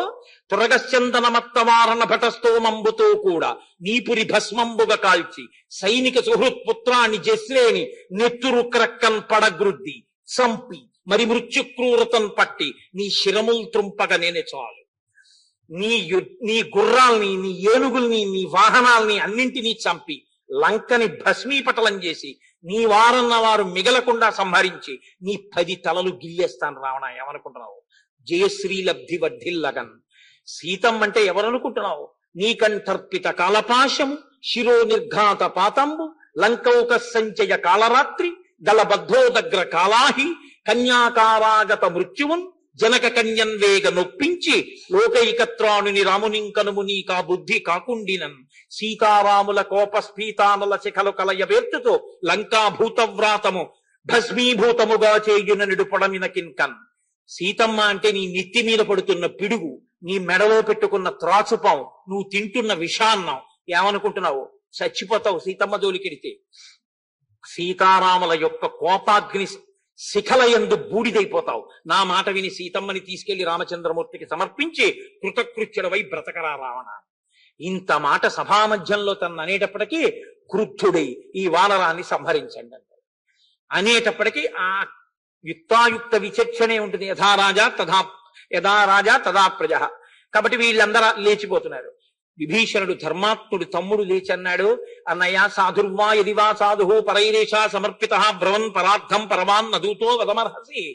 అన్నయ్య రాయబారి అనేటటువంటి వాణ్ణి, దూత అన్నవాణ్ణి పంపించిన వాడెవరో ఆయన ఏం చెప్పమన్నాడో అది చెప్తాడు. నీవు ఇంద్రుణ్ణి ఓడించిన వాడివి, దేవతల్ని ఓడించిన వాడివి, నీ పరాక్రమం గురించి అందరికీ తెలుసు. ఎక్కడో 100 యోజనముల సముద్రానికి ఆవతల ఉన్న దండకారణ్యంలో సుదూరంలో ఉన్నటువంటి ఆ రాజకుమారుడైనటువంటి రామచంద్రమూర్తి ఈ వానరంతో నీకు రాయబారం పంపించారు. ఇప్పుడు ఈ వానరాన్ని చంపేస్తే వెనక్కెళ్ళి నీ పౌరుష ప్రతాపాలు చెప్పగలిగిన వాడు ఎవరుంటాడు? ఎప్పటికీ తెలుస్తుంది. అయినా దూతని సంహరించచ్చా అన్నయ్య? ఇన్ని శాస్త్రాలు చదువుకుని ఇంత వేదం చదువుకున్న నువ్వే దూతని సంహరిస్తే ఇంకా చదువుకోవడం అన్నది అనవసరం అనిపిస్తుంది. కాబట్టి అన్నయ్య నిగ్రహాన్ని పాటించు. దూత మీద కోపం వస్తే అంగవైకల్యము చేయవచ్చు, ఏదో ఒక అవయవాన్ని తీసేయచ్చు, కాల్చినటువంటి ముద్రలు వేయవచ్చు, అటువంటి పనులు చెయ్యాలి, కానీ దూతని చంపకూడదు. కాబట్టి సాధుర్వా యదివా సాధు పరైరేషా సమర్పిత బ్రవన్ పరార్థం పరవాన్ నదూతో వదమర్హసి. దూతని మాత్రం చంపకూడదు. మంచిగా ఉండని చెడుగా ఉండని నీవు చెయ్యవలసింది ఇంతవరకు మాత్రమే. తమ్ముడా మంచి మాట చెప్పావన్నాడు. జీవితంలో విన్న మంచి మాట అంటూ ఉంటే ఇదొక్కటే. కాబట్టి ఇప్పుడు ఆ వానరాలకి తోకంటే చాలా ఇష్టం. తోకలేని కోతి అని ఈ కోతి మళ్ళీ 100 యోజనముల సముద్రాన్ని దాటి వెళ్ళిన తర్వాత దీన్ని చూసి అందరూ గేలి చెయ్యాలి. కాబట్టి దీని తోకకి నిప్పు పెట్టి కాల్చేయండి అన్నాడు. ప్రభువు ఆజ్ఞాపించడం ఏమిటి? ఆ కింకరులందరూ బయలుదేరారు. ఆయన తోకకి బట్టలు చుట్టారు, నెయ్యి పోశారు, అగ్నిహోత్రం వెలిగించారు, గట్టిగా కట్లు కట్టారు, రథం ఎక్కించారు, వీధుల యొక్క ఆ కూడళ్లలోకి తీసుకొచ్చారు, ఆయన్ని నించో పెట్టారు, కట్టెలతో కొడుతున్నారు. చారుడు చారీకుడు గూఢచారి అని ప్రకటిస్తున్నారు. వృద్ధులు బాలురు స్త్రీలు అందరూ బయటకు వచ్చారు. అశోకవనాన్ని ధ్వంసం చేశాడు, ఇన్ని వేల మందిని సంహరించాడు, దురాత్ముడు అంటున్నారు. ఆయన్ని చూసి అందరూ నవ్వుతున్నారు. ఆయన్ని రథం ఎక్కించి ఊరిరిగింపుగా లంకాపట్టణం అంతా తిప్పుతున్నారు. ఇంత కొడుతున్నా, ఇంత అవమానిస్తున్నా, పోందే కొడితే కొట్టారు, నా ప్రభు కార్యంలో నాకు అవమానం జరిగినా అది నాకు సత్కారమే. పగటి వేళ చూస్తున్నాను కాబట్టి ఈ దుర్గములు బలాబలములు చూస్తున్నాను. వెళ్ళి నా ప్రభువు సుగ్రీవుడికి చెప్తాను, రామచంద్రమూర్తి కోసం దెబ్బలు తిన్నా పర్వాలేదన్నారు అని మహానుభావుణ్ణి ఊరిరిగింపు చేసి లంకాపట్టణం అంతా చూపిస్తున్నారు. ఊరేగింపు అంటారు, ఊరేగింపు కాదు, ఊరిరిగింపు. వీడు ఎలాగో గుళ్ళోకి రాడని ఈశ్వరుడే బయలుదేరి బయటికి వస్తాడు. బయటికి వస్తే ఇళ్ల ముందు కనీసం వచ్చినప్పుడు కర్పూరం పట్టుకుని బయటికి రావాలి. ఓ బెల్లం ముక్క, ఓ కర్పూరం పట్టుకొస్తే ఈశ్వరుడు మీ ఇంటి ముందు ఆగుతాడు. ఈశ్వర కిందటి ఏడాది పెంకుటిల్లి, ఏడాది 2 అంతస్తులు వేశాడు, ఆయనకి గుళ్ళోకి వచ్చే ఖాళీ ఉండదు అంటే ఈశ్వరుడే ఓసారి ఇలా చూసి చాలా సంతోషం రా నాయన దినదినాభివృద్ధి వస్తూ అంటాడు. ఆయన అప్పుడు కూడా బయటికి రాడు. పాపం ఆవిడ పట్టుకొస్తుంది అటుకులో ఓ బెల్లం గడ్డ కర్పూరం. ఆయన టీవీ చాలా ఇంపార్టెంట్ కదండి, రిమోట్ నొక్కుతో ఛానల్స్ మార్చుకుంటూ అందులో ఉంటాడు ఆయన. అయినా ఈశ్వరుడు ఆశీర్వచనం చేసి పెడతాడు. కాబట్టి ఊరిరిగింపు, ఊరంతా ఆయనకి చూపించడానికి ఆయన్ని బయటికి తీసుకొస్తారు. ఆయనే బయటికి వస్తాడు, మనం గుళ్ళోకి వెళ్ళాం కాబట్టి. హనుమని కూడా అలా లంకాపట్టణం అంతా తిప్పుతుంటే అందరూ వచ్చి చూస్తున్నారు. ఆయన అనుకున్నారట, ఈలోగా అక్కడ ఉన్న రాక్షస స్త్రీలందరూ సీతమ్మ దగ్గరికి పరిగెత్తి ఏమి నీతో మాట్లాడింది ఒక కోతి, చిన్న కోతి, తర్వాత పెద్ద స్వరూపాన్ని పొందింది, అశోకవనాన్ని భంజించింది. ఎవరని అడిగితే యూజమేనా విజానాతి యోజం యద్వాగరిష్వతి హరే పాదాన్ విజానాతి తసంతజ. పాము కాళ్ళు పాముకి తెలియాలన్నావుగా, ఇప్పుడు ఆ కోతి తోకకి బట్ట చుట్టి నెయ్యి పోసి నిప్పు పెట్టి మంట పెట్టారు. ఆ కోతిని ఊరంతా తిప్పుతున్నారు, కట్లు వేసి కట్టేశారన్నారు. తల్లండి, యజ్జస్తి పది శుశ్రూషాం యజ్జస్తి చరితం తప ఇది చాస్వేకపత్నీత్వం సీతో భవ హనుమత యది కించిదనుక్రోశస్తస్య మయ్యస్తి ధీమత యది వా భాగ్యశేషో మే సీతో భవ హనుమత యది మాం వృత్త సంపన్నాం తత్సమాగమలాలసాం స విజానాతి ధర్మాత్మా సీతో భవ హనుమత యది మాం తారయేదార్య సుగ్రీవ సత్యసంగర అస్మాత్ దుఃఖాంభు సంరోధాత్ సీతో భవ హనుమత. సుందరకాండ తన పాతివ్రత్య విశేషాన్ని తానే తల్లి తన ప్రతిజ్ఞ రూపంలో నిలబెట్టింది. ఆ తల్లంది యజ్జస్తి పతి శుశ్రూషాం యజ్జస్తి చరితం తప. నేను ఎప్పుడూ పతి శుశ్రూష చేసిన దాననైతే, నేను తపస్సు చేసి రామచంద్రమూర్తి గురించి నిరంతర ధ్యానము చేసినది నిజమైతే, హనుమ యొక్క తోకకి పెట్టబడిన అగ్నిహోత్రము చల్లగా ఉండుగాక. అంటే ఒక భూతమునకు ఏ లక్షణం ఉంటుందో తద్వ్యతిరేకమైనటువంటి లక్షణంతో ఉండాలి. పాతివ్రత్యాన్ని అడ్డుపెట్టి తల్లి శాసించింది అగ్నిహోత్రుణ్ణి. యదికించిదనుక్రోశస్తస్య మయ్యస్తి ధీమత యది వా భాగ్యశేషో మే సీతో భవ హనుమత. నాకు కాని నిజంగా ఇంకా ఏదైనా భాగ్య విశేషం మిగిలి ఉంటే, రామచంద్రమూర్తి ఇంకా నన్ను చూడాలని, నన్ను పొందాలని పూనికతో పట్టుదలతో ఉంటే, నాకు భాగ్య విశేషం మిగిలి ఉండడం నిజమైతే, నేను రామచంద్రమూర్తితో కలవడం నిజమైతే, ఇది మా మృత సంపన్నాం తత్సమాగమలాలసాం స విజానాతి ధర్మాత్మా సీతో భవ హనుమత. నేను మంచి నడవడి కలిగిన దాననైతే, త్రికరణ శుద్ధిగా నేనెన్నడూ పాపము చేయని దానినైతే, ఆయన తోకకు పెట్టబడినటువంటి అగ్నిహోత్రము చల్లబడుగాక. ఇది మాం తారయేదార్య సుగ్రీవ సత్యసంగర అస్మాత్ దుఃఖాంబు సంరోధాత్ సీతో భవ హనుమత. నిజంగా వానర ప్రభు అయినటువంటి సుగ్రీవుడు నన్ను కష్టాల కడలిలోంచి పైకి తీసుకొచ్చి వానర సహాయముతో మళ్ళీ సీతారాముల్ని ఏకం చెయ్యాలనేటటువంటి ప్రతిజ్ఞ మనస్ఫూర్తిగా చేసిన వాడైతే, హనుమ యొక్క తోకకు పెట్టబడిన అగ్నిహోత్రము చల్లబడుగాక అంది తల్లి. అంతే. ఆయన తోకకు పెట్టబడిన అగ్నిహోత్రం చల్లబడిపోయి వెన్నముద్ద పెట్టినట్టుంది.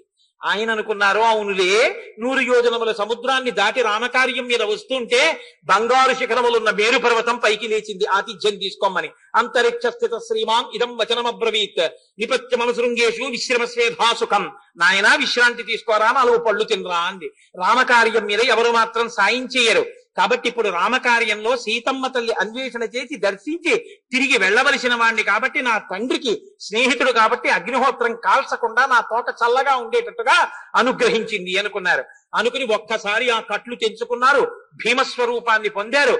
ఒక పెద్ద అంతఃపుర గోపురం మీద నిలబడి భీమరూపంతో తోకని చేత్తో పట్టుకుని ఇలా చూస్తున్నారు. అగ్నిహోత్రాన్ని చేత్తో పట్టుకుని, ఆ తోక చేత్తో పట్టుకుని నిలబడితే సూర్యుడికి ఎదురుగా నిలబడిన సూర్యుడా అన్నట్టుగా ఉన్నారు. ఎక్కడ పెడదాం ఈ అగ్నిహోత్రం మొట్టమొదట అని చూశారు. అవప్లుత్య మహావేహ ప్రహస్తస్య నివేశనం అగ్నిం తత్రసి నిక్షిప్య శ్వశనైన సమోబలి.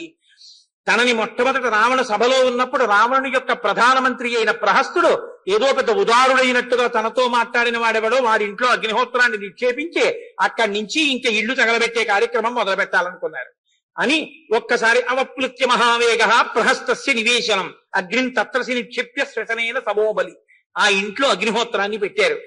కడుపు మండిపోతున్నాడు అగ్నిహోత్రుడు. ఎన్ని అకృత్యములు చేశాడు, ఎంతమంది రాక్షసుల్ని పెట్టి ఎన్ని మాటలు యాగాగ్నిలో రక్తం పోయించాడు. ఇన్నాళ్లకు అవకాశం దొరికింది. ఆయన హనుమ యొక్క తండ్రి వాయుదేవుడు. నా కొడుక్కింత బాధ పెడతారా అని వాయువు ఈ అగ్ని ఒక ఇంట్లో పెట్టేటప్పటికి 10 ఏళ్ళకు పరిగెడుతోంది అగ్ని. ఎక్కడ చూసినా అగ్నిహోత్రమే. యజ్ఞశత్రోశ్చ భవనం బ్రహ్మశత్రోస్తథైవచ అని ఆ ఒక్కొక్కళ్ళ ఇంట్లో యజ్ఞశత్రోశ్చ భవనం బ్రహ్మశస్త్రోస్తథైవచ నరకాంతకశ్చ కుంభశ్చ నికుంభశ్చ దురాత్మన. ఒక్కొక్కళ్ళ ఇంట్లో ఇంద్రజిత్తు, ఆ తర్వాత కుంభకర్ణుడు, ఆ తర్వాత రావణాసురుడు, ఆ తర్వాత ధూమ్రాక్షుడు, ఇలా విద్యుజిహ్వుడు, విద్యున్మాలి, వీళ్ళందరి ఇళ్లలో దూకను అగ్నిపెట్టను వెంటనే అగ్నిహోత్రుడు రగులుకొను. రాక్షసుల యొక్క శరీరాన్ని పట్టుకుంటున్నారు. కొవ్వు పట్టి ఉన్నారేమో, ఒక్కొక్క రాక్షసుడు కాలిపోతున్నాడు. కాలిపోతూ లంకాపట్టణం రావణుని యొక్క అంతఃపురం మేడ ఎక్కడ చూసినా అగ్నిహోత్రమే. క్వచిత్ కింసుక సంకాశాహ క్వచిత్ చల్మలి సన్నిభాహ క్వచిత్ కుంకుమ సంకాశాహ శిఖావహ్నిశ్చ కాశిరే అంటారు మహర్షి. కొన్ని చోట్ల బూరుగు పువ్వుల్లా, కొన్ని చోట్ల మోదుగు పువ్వుల్లా, కొన్ని చోట్ల కుంకం పువ్వుల్లా పెద్ద అగ్నిహోత్రం. ఒక పక్క వాయువు తోడైంది. వాయువు తోడై అగ్నిహోత్రాన్ని తీసుకెడుతుంటే విలయం సృష్టింపబడిందా అన్నట్టుగా లంకంతా కాలిపోతోంది. ఇప్పటి వరకు నవ్విన వాళ్ళందరూ బయటికి వచ్చి హాతాత పుత్రక కాంతమిత్ర హా జీవితం భోగయుతం సుపుణ్యం రక్షోభిరేవా బృహదా బృవద్భి శబ్దం కృతం భీమతరస్సు భీమ. ఓ భార్య అంటే ఓ భర్త, ఓ నాథ, ఓ తండ్రి, ఓ కొడక అని పెద్ద పెద్ద అరుపులు. లంకాపట్టణం అంతా ఆర్తనాదాలు. ఒక్కసారి స్వామి లంకాపట్టణం ఆవలి వైపుకు వెళ్లి ఒక గోపురం మీద నిలబడి చూశారు. లంకంతా అగ్ని జ్వాలలో దహింపబడిపోతోంది. అప్పుడు అనుకున్నారు, చించిలి చిత్తులం కాబట్టి మమ్మల్ని వానరులు అన్నారు. లంకనంతటినీ కాల్చేశాను, సీతమ్మ కూడా కాలిపోయి ఉంటుంది. ఇప్పుడు వెనక్కి వెళ్ళి ఏం చెప్పను? వెనక్కి వెళ్ళి ఈ వార్త చెప్తే సీతమ్మ దర్శనం చేసి లంక కాల్చేశాను, సీతమ్మ మంటల్లో పడి చనిపోయిందని నేను చెప్పినటువంటి అశుభవార్త వల్ల రామలక్ష్మణులు ప్రాణం విడిచిపెడతారు, సుగ్రీవుడు ప్రాణం విడిచిపెడతాడు, రుమ తారా ప్రాణం విడిచిపెడతారు. అవతల కోసల దేశంలో ఉన్న భరత శత్రుఘ్నులు, కౌసల్య, సుమిత్ర, కైకేయి, అక్కడ ఉన్నటువంటి నరులు, ఇక్కడ ఉన్న వానరులు, ఇంతమందిని పాడు చేసేటటువంటి ఈ పనిని నేను వెళ్లి చెబితే ఎంత, చెప్పకపోతే ఎంత. కాబట్టి మళ్ళీ హస్తాదానో ముఖాదానో నిగితో వృక్షమూలిహ వానప్రస్థో గమిష్యామి అదృష్ట మళ్ళీ పెడతాను, సముద్రపు ఒడ్డున కూర్చుంటాను, దొరికితే తింటాను, లేకపోతే లేదు, లేకపోతే సముద్రంలో పడిపోతాను, అనేకమైన ఆలోచనలు చేసి ఒక్కసారి మనసులో అనుకుంటారు, ధన్యాస్తే పురుష శ్రేష్టా ఏ బుద్ధ్యా కోపముద్ధితం నిరుంధంతి మహాత్మానో దీప్తమగ్ని వివాంభస క్రుద్ధ పాపం న కుర్యాత్క క్రుద్ధో హన్యాద్గురునపి క్రుద్ధ పరుషయామాస నరం సాధూనధీక్షిపేత్ యస్య ముత్పదితం క్రోధం క్షమయైవ నిరస్యతి అలా ఉండినటువంటి వాడెవరో వాడిని ధన్యాత్ముడు అని పిలుస్తారు. ధన్యాస్తే పురుష శ్రేష్ఠ. ఎవరిని పురుష శ్రేష్ఠుడు ధన్యాత్ముడు అని పిలుస్తారంటే, పాము తన శరీరమునకు పట్టినటువంటి కుబుసాన్ని తానే విడిచిపెట్టినట్టు తనకొచ్చిన కోపాన్ని పరిశీలించి విడిచిపెట్టిన వాడెవడో వాడు ధన్యాత్ముడు. క్రుద్ధ పాపం న కుర్యాత్క క్రుద్ధో హన్యాద్గురునపి క్రుద్ధ పరుషయామాచ నరం సాధూనధీక్షిపేత్. విపరీతమైన కోపానికి వశుడైపోయినటువంటి వాడు అయ్యో మా గురువు గారిని చూడకుండా గురువు గారిని కూడా చంపేస్తాడు, చంపేసి ఏడుస్తాడు, నేను ఇవాళ క్రోధములకు వశుణ్ణైపోయి లంకనంతటినీ కాల్చేశాను, ఈ మంటల్లో సీతమ్మ కూడా కాలిపోయి ఉంటుందనుకున్నారు, బెంగ పెట్టుకున్నారు, బాధపడ్డారు. యస్యముత్పదితం క్రోధం క్షమయైవ నిరస్యతి యథోరగస్త్వతం జీర్ణాం సవై పురుషముచ్యతే. ఎవరిని పురుషుడని పిలుస్తారు? ఎవరికి కోపం వచ్చిందో ఆ కోపాన్ని పరిశీలనం చేసి ఈ కోపం పనికిరాదని బాగా నిర్ణయించుకుని ఆ కోపాన్ని విడిచిపెట్టగలిగినటువంటి సమర్థత కలిగినటువంటి వాడిని పురుషుడని పిలుస్తారు. తప్ప క్రోధానికి వశుడై లంక కాల్చిన నన్ను ఎవరు వానరమని, ఎవరు పురుషుడని పిలుస్తారు? నేను చాలా తప్పు చేశాననుకున్నారు. అంతలో మళ్ళీ అనుకున్నారు, అథవా చారు సర్వాంగీ రక్షిత శానిలేచన నన శిష్యతి కళ్యాణి అగ్నిరగ్నౌ ప్రవర్తతే. ఏ తల్లి యొక్క పాతివ్రత్య మహిమ చేత నేను సముద్రాన్ని దాటి వచ్చేటప్పుడు మైనాకుడు లేచి నిలబడ్డాడో, ఏ తల్లిని నేను నమోస్తు రామాయ సలక్ష్మణాయ దేవ్యై చ తస్యై జనకాత్మజాయై నమోస్తు రుద్రేంద్ర యమానిలేభ్యో నమోస్తు చంద్రార్క మరుద్గణేభ్య అని స్తోత్రం చేస్తే నాకు దర్శనమిచ్చిందో, ఏ తల్లికి నమస్కారం చేస్తే అందరూ ప్రీతి పొందుతారో, ఏ తల్లి ధర్మాత్ముడైన రామచంద్రమూర్తి ఇల్లాలో, అటువంటి తల్లిని అగ్నిహోత్రం కాల్చగలదా? అగ్నిని కాల్చగలిగినటువంటి పాతివ్రత్యం ఉన్న తల్లి నా తల్లి, కాబట్టి నా తల్లిని అగ్నిహోత్రం చెనకదనుకున్నారు. ఈలోగా శుభవార్తలు అందించేటటువంటి చారణులు ఆకాశ మార్గంలో వెళ్ళిపోతూ ఆశ్చర్యం, లంకాపట్టణాన్నంతటి ఒక్క వానర వీరుడు హనుమ కాల్చేశారు, రావణుని యొక్క మేడ తగలబెట్టారు, కొన్ని వేల మంది యోధుల్ని సంహరించారు, లంక అంతా కాలిపోయింది. కానీ ఒక్క సీతమ్మ కూర్చున్న శిశుపావృక్షం, సీతమ్మ మాత్రం క్షేమంగా ఉన్నారు. ఏమి సంతోషం అనుకున్నారు. ఒక్కసారి సంతోషించారు స్వామి. మళ్ళీ నా తల్లి దర్శనం చేస్తానన్నారు. ఒక్క దూకారు, అశోకవనంలోకి వెళ్ళారు. అమ్మా, నేను ఈ లంకాపట్టణాన్నంతటినీ కాల్చేశానమ్మా, వీళ్ళకందరికీ బుద్ధొచ్చిందమ్మా, నేను వెళ్ళి రామచంద్రమూర్తిని, లక్ష్మణ సహితుణ్ణి, సుగ్రీవుణ్ణి, కొన్ని కోట్ల వానరములను తీసుకుని వచ్చేస్తానమ్మా. కొద్ది రోజుల్లోనే ఈ లంకాపట్టణం అంతా నశించిపోయి నిన్ను రామచంద్రమూర్తి తిరిగి తీసుకువెళ్ళగా నువ్వు మళ్ళీ పట్టాభిషిక్తురాలి అవుతావమ్మా అన్నారు. తల్లి చాలా సంతోషించింది. అక్కడి నుంచి బయలుదేరారు. అరిష్టమనేటటువంటి పర్వత శిఖరం మీదకెక్కి నిలబడ్డారు. తుంగపద్మ కజుష్టాభి నీలాభిర్ వనరాజిభి అని ఆ మహర్షి ఎంత చమత్కారంతో కూడుకున్నటువంటి ఒక గొప్ప ధర్మాన్ని చెప్తారంటే, సోత్తరీయమివాంబోధైః అని ఆ పర్వతం, అరిష్టమనే పర్వతం మీద నిలబడితే తుంగపద్మ కజుష్టాభిర్ నీలాభిర్ వనరాజిభి, నల్లటి వనములతో పెరిగినటువంటి కొండటది. ఆ కొండ మీద మేఘాలన్నీ తెల్లటి మేఘాలు కిందకి దిగేట. అవి దిగితే ఎలా ఉందంటే ఎడంభుజం మీద ఉత్తరీయం వేసుకున్నటువంటి వ్యక్తి అన్నట్టుగా ఉంది ఆ పర్వతం. ఎందుకని? ఇంటికి ఎవరైనా మహాత్ములు వచ్చినప్పుడు ఎడంభుజం మీద ఉత్తరీయం లేకుండా ఎదురెళ్ళకూడదు. ఏదైనా వస్త్రం పుచ్చుకునేటప్పుడు కూడా ఆయుర్దాయ సూచన కాబట్టి భుజం మీద వస్త్రం లేకుండా పుచ్చుకోకూడదు. కాబట్టి తుంగపద్మక జుష్టాభిర్ నీలాభిర్ వనరాజిభి సోత్తరీయమివాంబోధైః శృంగాంతర విలంబిభి. ఆ పర్వత శిఖరముల మీద ఉన్నటువంటి మేఘములు ఎడంభుజం మీద ఉన్న ఉత్తరీయమా అన్నట్టుగా ఉన్నాయిట. చెట్లన్నీ అంతెత్తి పెరిగి చేతులు పైకెత్తి ధ్యానం చేస్తున్న యోగులా అన్నట్టుగా ఉన్నారట.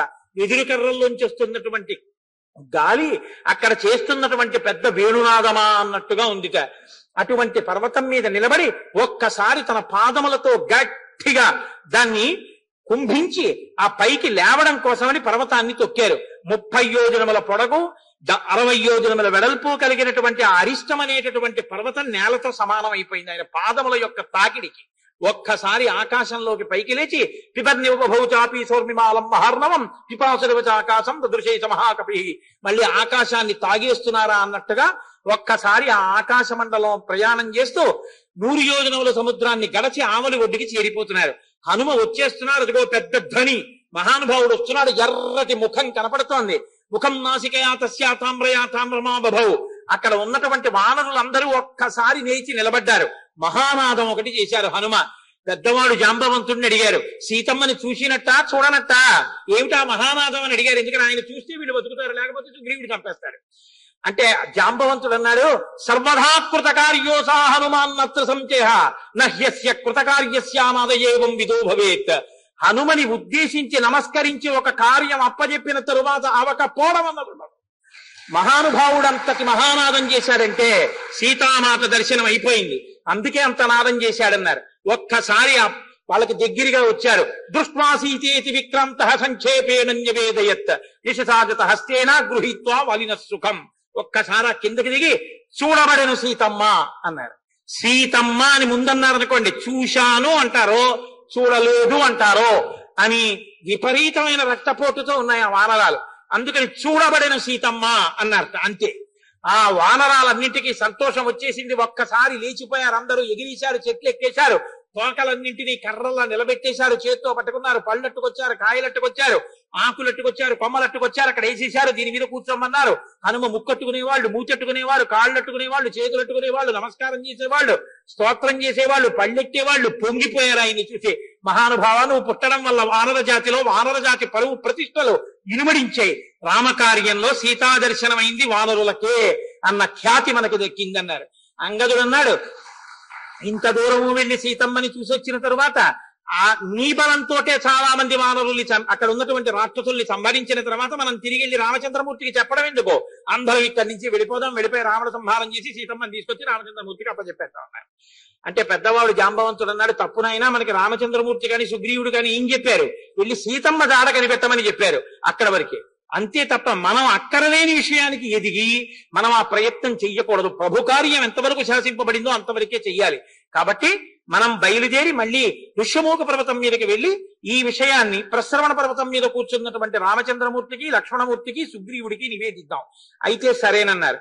స్వామి హనుమ తాను బయలుదేరిన దగ్గర నుంచి మధ్యలో వచ్చినటువంటి మైనాకుడు, సురస, సింహిక, లంకిణి, రాక్షసులు, త్రిజట, అక్కడ ఉన్న విశేషాలు, 80,000 మంది కింకరుల మూక, జంబుమాలి, రావణాసురుడు, 7 మంత్రిసతులు, 5 సేనాగ్రనాయకులు, అక్షకుమారులు, ఇంద్రజిత్తు, లంకాదహనం, తన పౌరుషం, తన పరాక్రమం అన్నీ చెప్తారు. రామచంద్రమూర్తి దగ్గరికి వెళితే ఇవేమీ చెప్పరు, వినయంతో మాట్లాడతారు. పెద్దల దగ్గరికి వెళ్ళినప్పుడు తన గొప్పతనం చెప్పుకోరు. వానరుల దగ్గర మాత్రమే తాను చేసినటువంటివన్నీ చెప్పి, సీతమ్మ తల్లి శిశుపావృక్షం కింద ఇలా కూర్చుంది, భర్త కోసం ఇలా ఏడుస్తోంది, అన్నీ చెప్పారు. వాళ్ళందరూ వాళ్లే సీతమ్మని చూసినంత సంతోషపడిపోయారు. సరే పదండి అయితే అందరం కలిసి వెళ్ళిపోదామన్నారు. అంత మహాపతివ్రత సీతమ్మని ముట్టుకుని రావణాసురుడు కాలిపోలేదా అన్నారు. తదగ్ని శిఖా కుర్యాత్ సంస్పృష్ట పాణినా సతి జనకస్యాత్మజా కుర్యాత్ యక్రోధ కలుషీకృత అన్నాడు హనుమ. సీతమ్మ తల్లి కోపంతో ఎవరి మీదన్నా చెయ్యి వేసిందో బూడిదైపోలిసింది.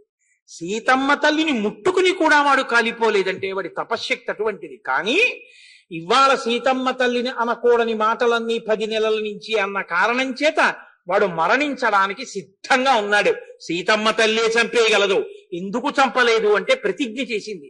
రాముడి చేత నీవు చంపబడాలి అని రాముడు ప్రతిజ్ఞ చేశాడు, నేను చంపుతాను అని. కాబట్టి మనము చంపకూడదు, సీతమ్మ చంపకూడదు, రాముడు వచ్చి చంపాలి. కాబట్టి పదండి రాముడికి చెప్దామన్నారు. అందరూ ఆకాశంలో పెద్ద మబ్బులు విడుతున్నాయా అన్నట్టుగా ఎగిరిపోయారు. ఎగిరిపోతే పెద్ద గాలి లేచిందా అన్నట్టుగా, వాతావరణం మారిపోయిందా అన్నట్టుగా మారింది. అందరూ లేచారు, ఋష్యమూక పర్వతాన్ని చేరారు. అక్కడ మధువనం కనబడింది.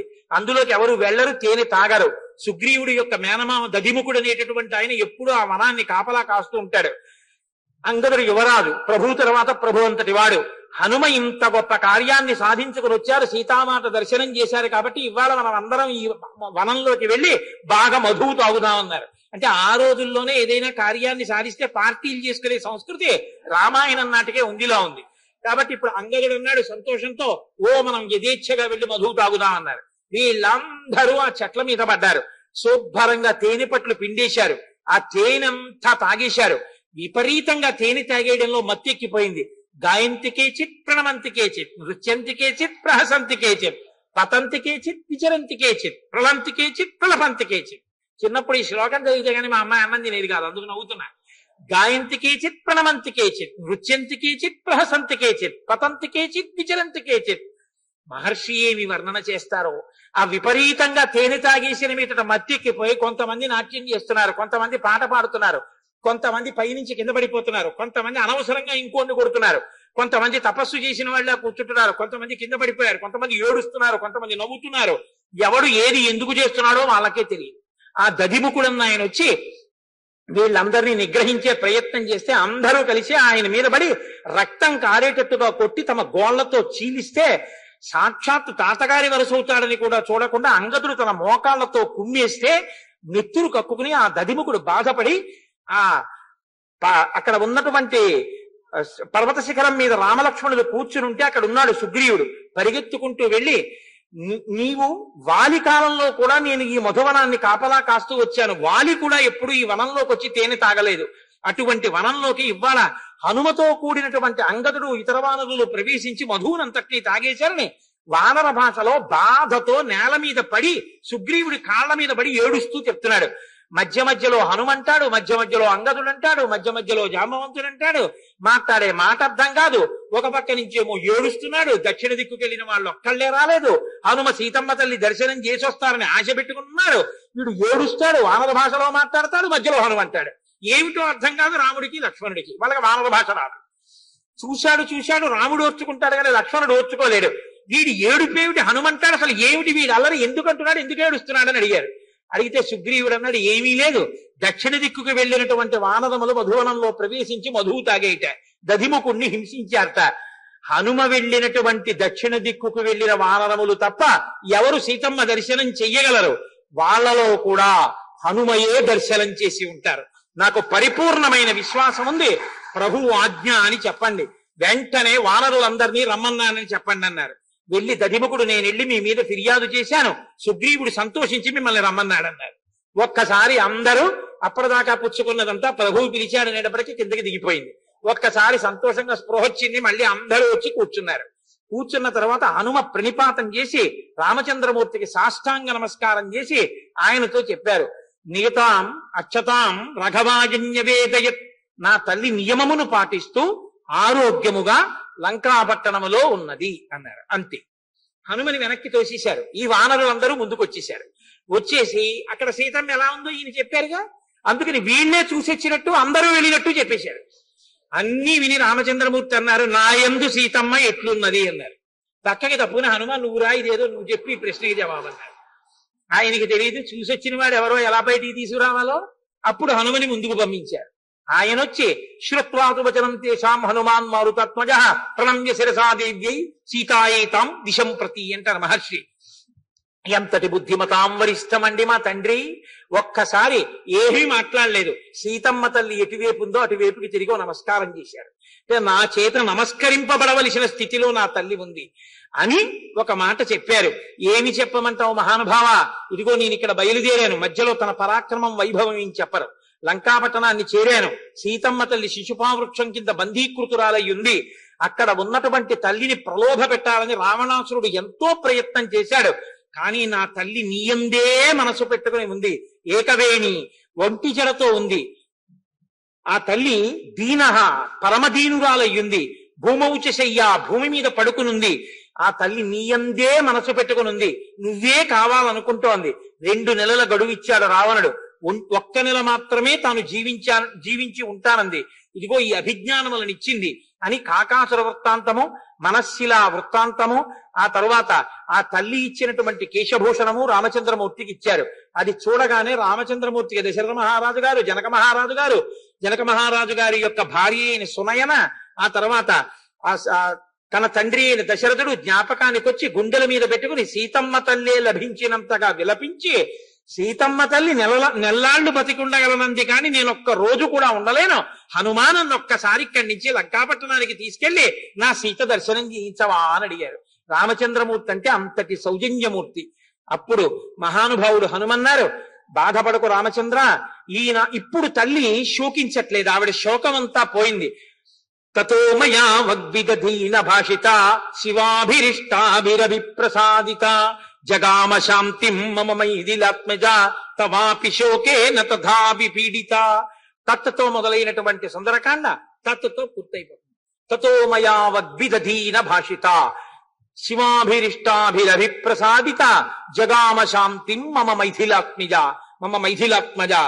ఆ తల్లి ఇంతకు పూర్వం శోకిస్తున్నటువంటి సీతమ్మకి నేను వెళ్లి నా వాక్కుల చేత సీతమ్మని ఊరడిల్లేటట్టుగా చేసి ఆవిడికి స్వాంతన వచనములు పలికి నెల లోపలే నువ్వు లక్ష్మణ సహితుడవై సుగ్రీవ సహితుడవై వానర సహితుడవై వచ్చి రావణాది రాక్షసులను తెగటార్చి సీతమ్మ తల్లిని రక్షించి వెనక్కి తీసుకొస్తావని నేను ఇచ్చిన మాటకి నా తల్లి ఊరట చెంది ఉంది.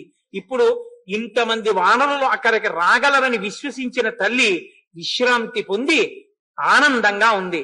రామా, నా వాక్కుల చేత సీతమ్మ తల్లిని మళ్ళీ సంతోషం పొందేటట్టుగా చేశాను.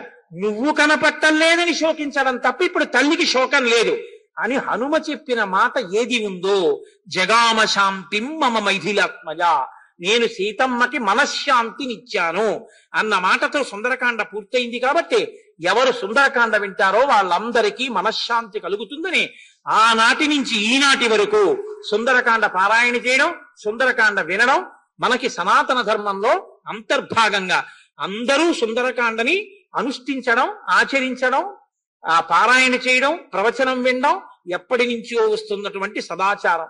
కాబట్టి ఇవాల్టితో సుందరకాండ మీద ప్రసంగాలు పూర్తయ్యాయి. మీరు ఇందులో ఒక్క విషయాన్ని గుర్తించాలి. తతోమయా వద్భిదధీన భాషిత, నా మాటతో ఆవిడ యొక్క దుఃఖాన్ని పోగొట్టాను. ఈశ్వరుడు సమస్త భూతములలో వాక్కు ఇచ్చినది ఒక్క మనుష్యునికి. మనకిచ్చినటువంటి వాక్కు ఇతరుల యొక్క దుఃఖాన్ని పోగొట్టడానికి పనికి రావాలి తప్ప ఇతరులని దుఃఖ పెట్టడానికి మన మాట పనికొస్తే మనం కూడా రావణాసురులం అయిపోయినట్లు గుర్తు. కాబట్టి మన వాక్కుని సద్వినియోగం చేసుకుని 10 మంది యొక్క మనశ్శాంతికి అది కారకమయ్యేటట్టుగా మాట్లాడగలిగిన ప్రజ్ఞ ఆ హనుమత్ సమేత శ్రీ సీతారామచంద్ర ప్రభువు యొక్క నిర్హేతుక కృపాకటాక్ష వీక్షణముల చేత మనందరికీ లభించాలి అని ఆ భగవంతుని యొక్క పాదార విందములకు సాంజలి బంధకముగా శిరసు తాటించి నమస్కరించి ప్రార్థన చేస్తూ, సుందరకాండ ఇవాళ పూర్తి చేయకపోతే ఓ ఇబ్బంది ఉంది. 7వ రోజుతో పూర్తి చేయకపోతే మళ్ళీ 9వ రోజున పూర్తి చేయాలి. దేశ సంఖ్యలోనే పూర్తి చేయాలి తప్ప రేపు చేయకూడదు. కాబట్టి ఇవాళ సుందరకాండ ఎట్టి పరిస్థితుల్లో పూర్తి చేస్తేనే నేను యుద్ధకాండ మొదలెట్టగలను. యుద్ధకాండ మొదలెడితే తప్ప వచ్చే వారం ఈ పాటికి పట్టాభిషేకం అయిపోయి రామచంద్రమూర్తికి రాజలాంఛనాల సమర్పణం జరుగుతూ ఉంటుంది. అత్యద్భుతమైన కార్యక్రమం. కాబట్టి ఇవాళ సుందరకాండ పూర్తి చేసి తీరాలి. అందుకని ఎక్కడైనా ఉండిపోతానేమో అని ఒళ్ళు దగ్గర పెట్టుకుని సుందరకాండ పూర్తి చేశాను.